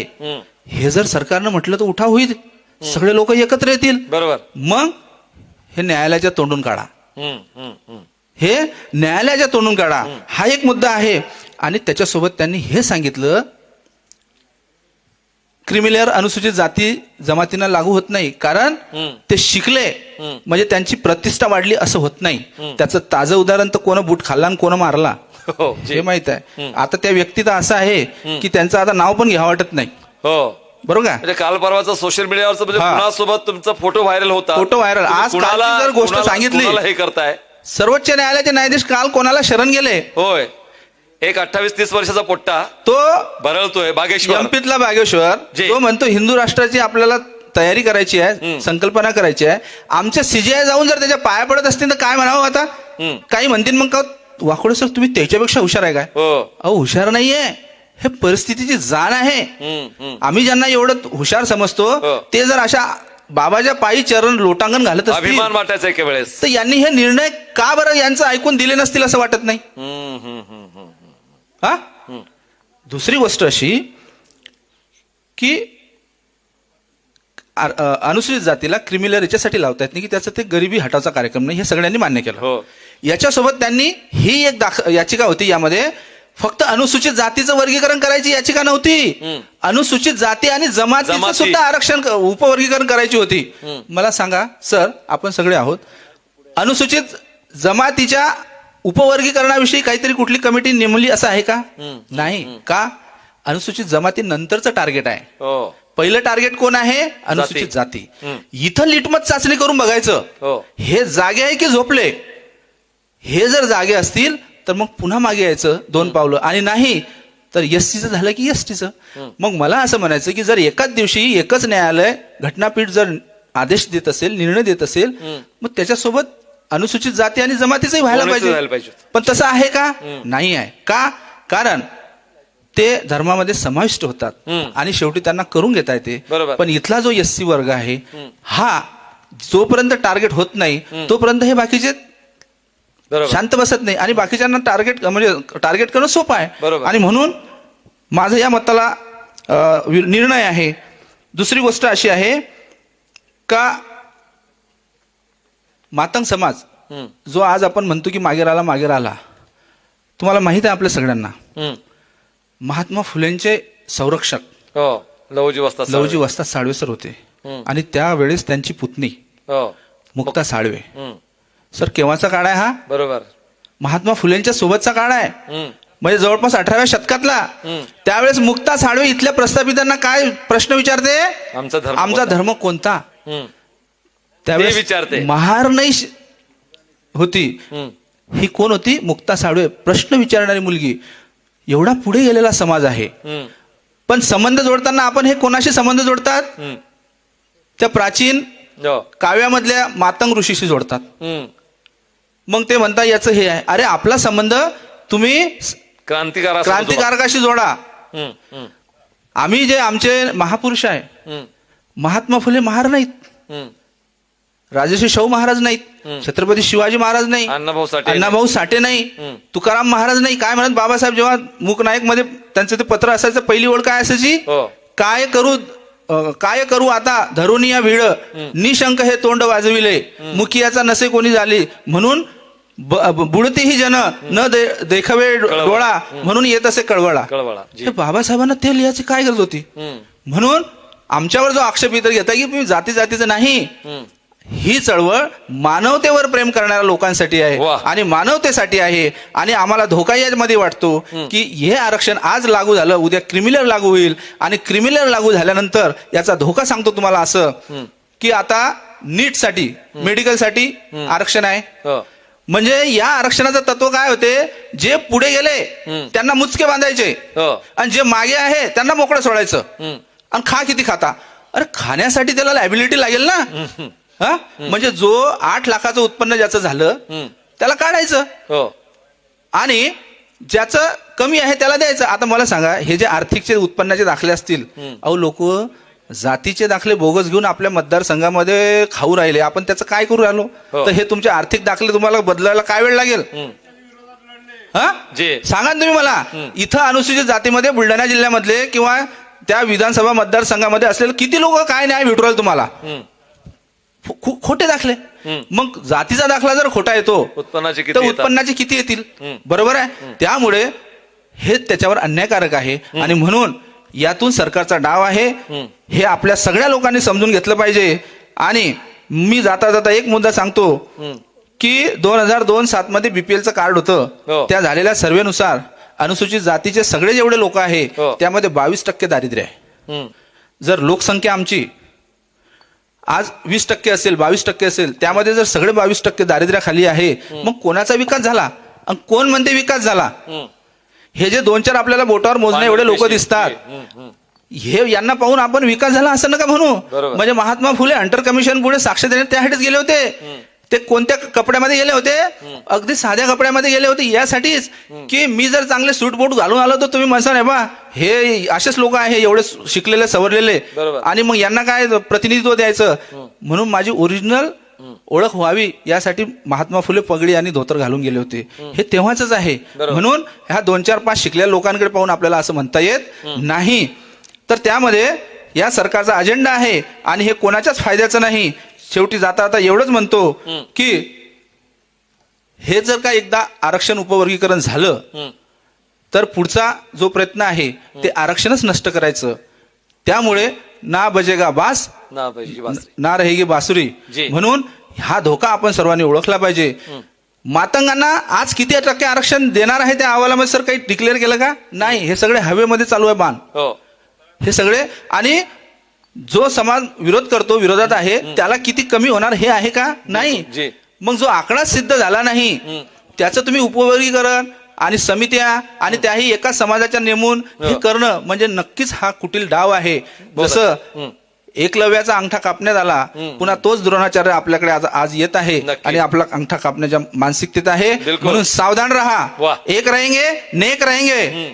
आरक्षण उपवर्गीकरण झाकी है, आरक्षण खत्म करना अभी बाकी है. धन्यवाद. जय भीम. जोरदार टाळ्या होऊन द्या. खरं तर आपण सर्वांनी विचार केला पाहिजे की वादाने माणसं दूर होतात, वादाने माणसं दूर होतात, कठोर शब्दाने तीव्र जखमा होतात, युक्तिवादाने टाळ्या मिळतात आणि प्रेमानं सर्वांची मनं जिंकल्या जातात असे तथागत म्हणतात. आणि म्हणून आपण हा संवाद घडवण्याचा प्रयत्न केला. लॉर्ड बुद्धा टेलिव्हिजन प्रस्तुत महाचर्चेच्या कार्यक्रमामध्ये अनुसूचित जातीमधील असणारं उपवर्गीकरण, न्याय की अन्याय आणि स्वतः पुन्हा या ठिकाणी जाणून घेतलं आपण मान्यवरांकडनं की जर आरक्षणात बदल झाला तर कुणाला फायदा. अनेक मतं आणि मतांतर या ठिकाणी व्यक्त झालेत आणि सर्वजण या ठिकाणी बोलण्याच्या प्रयत्नामध्ये खूप काही सांगून गेलो आपण देशाला, महाराष्ट्राला, की आज या देशामध्ये कशा पद्धतीने ह्या सगळ्या गोष्टी घडू आहेत. परंतु लॉर्ड बुद्धा टेलिव्हिजन देशातलं पहिलं असं हे टीव्ही चॅनल आहे की खऱ्या अर्थानं महामानवांच्या पुरोगामी विचारधारेचं, परिवर्तनामध्ये विचारधारेचं, ही विचारधारा पेरण्याचं काम, संविधान पेरण्याचं काम, मांडण्याचं काम सातत्यानं आपण या ठिकाणी करतो आहोत. आणि या आजच्या महाचर्चेमध्ये बुलढाण्याच्या मैत्री बुद्ध विहाराच्या प्रांगणामध्ये जी मान्यवर मंडळी या ठिकाणी सहभागी झाली त्या सर्वांमध्ये खरं तर आपण या ठिकाणी मांडणी केली पाहिजे. ॲडव्होकेट विणकर साहेब विधी तज्ज्ञ सहभागी झालेत, प्राध्यापक शेषराव वाकुडे साहेब या ठिकाणी सहभागी झाले, श्रीमान कैलासजी खंडारे साहेब सहभागी झालेत, ॲडव्होकेट विलास साबळे साहेब या ठिकाणी सहभागी झाले आणि आयुष्मान कुणालजी पैठणकर आणि सोबतच या ठिकाणी शाहीर डी आर इंगळे असतील किंवा या ठिकाणी लक्ष्मणदादा घुमरे असेल, आपण सर्व मान्यवर एवढ्या मोठ्या संख्येने उपस्थित झालात. ही सगळी एवढ्या दीर्घकाळ महाचर्चा या ठिकाणी चालू राहिली, जाणण्याचा प्रयत्न केला. एकदा सर्वांसाठी जोरदार टाळ्या होऊन जा द्या. आणि इथंच आपण या ठिकाणी माझ्या शब्दाला पूर्णविराम देतो आहोत आणि त्या अनुषंगानं या ठिकाणी संविधान पेरण्याचं काम आपण करूया. आयोजकांनी चांगलं सुंदर आयोजन या ठिकाणी केलं. खास करून या कार्यक्रमासाठी लॉर्ड बुद्धा टेलिव्हिजनचे आमचे मुख्य डायरेक्टर संचालक सचिनजी मुंडसर या ठिकाणी उपस्थित राहिलेत आणि एकंदरीतच इथल्या बुलढाण्याच्या सर्व लॉर्ड बुद्धा टेलिव्हिजनच्या सर्वच प्रतिनिधी लोकांनी एक चांगला संयोग घडवण्याचा प्रयत्न केला, विचार मांडण्याचा प्रयत्न केला. पुन्हा एकदा याच लॉर्ड बुद्धा टेलिव्हिजनच्या महाचर्चेच्या कार्यक्रमामध्ये उद्या भेटतोय पुण्याच्या एका नव्या जिल्ह्यामध्ये ह्याच विषयाला घेऊन. तोपर्यंत बघत राहा तुमचं आमचं हक्काचं देशाचं पहिलं टीव्ही चॅनल ज्याचं नाव आहे लॉर्ड बुद्धा टेलिव्हिजन. तोपर्यंत जय भीम, नमः बुद्धाय. जय भीम, जय भीम, जय भीम, जय संविधान, जय संविधान, जय संविधान. धन्यवाद. ऑडियन्सचे मनपूर्वक आभार. आपण आतापर्यंत 12 वाजेपर्यंत इथं बसलात आणि लॉर्ड बुद्धा टीव्हीच्या माध्यमातून जी महाचर्चा घडून आली त्या महाचर्चेमध्ये तुम्ही सहभागी झालात. तुमचे सर्वांचे आभार. त्याचप्रमाणे जे बौद्धविहार आम्हाला चव्हाण साहेबांच्याकडून मिळालं त्या बौद्धविहार संपूर्ण समितीचे आभार. आणि या महाचर्चेमध्ये ज्या वक्त्यांनी भाग घेतला आमचे कुणालदादा पैठणकर, कैलासदादा खंदारे आणि ॲडव्होकेट साबळे सर, ॲडव्होकेट विणकर सर आणि आमचे शेषरावजी वाकोडे, या सर्वांनी व्यवस्थित चर्चा घडून आणली आणि या विषयाला संपूर्ण न्याय दिला. त्या सर्वांचे एकदा आभार. आणि ज्या लॉर्ड बुद्धा टीव्हीची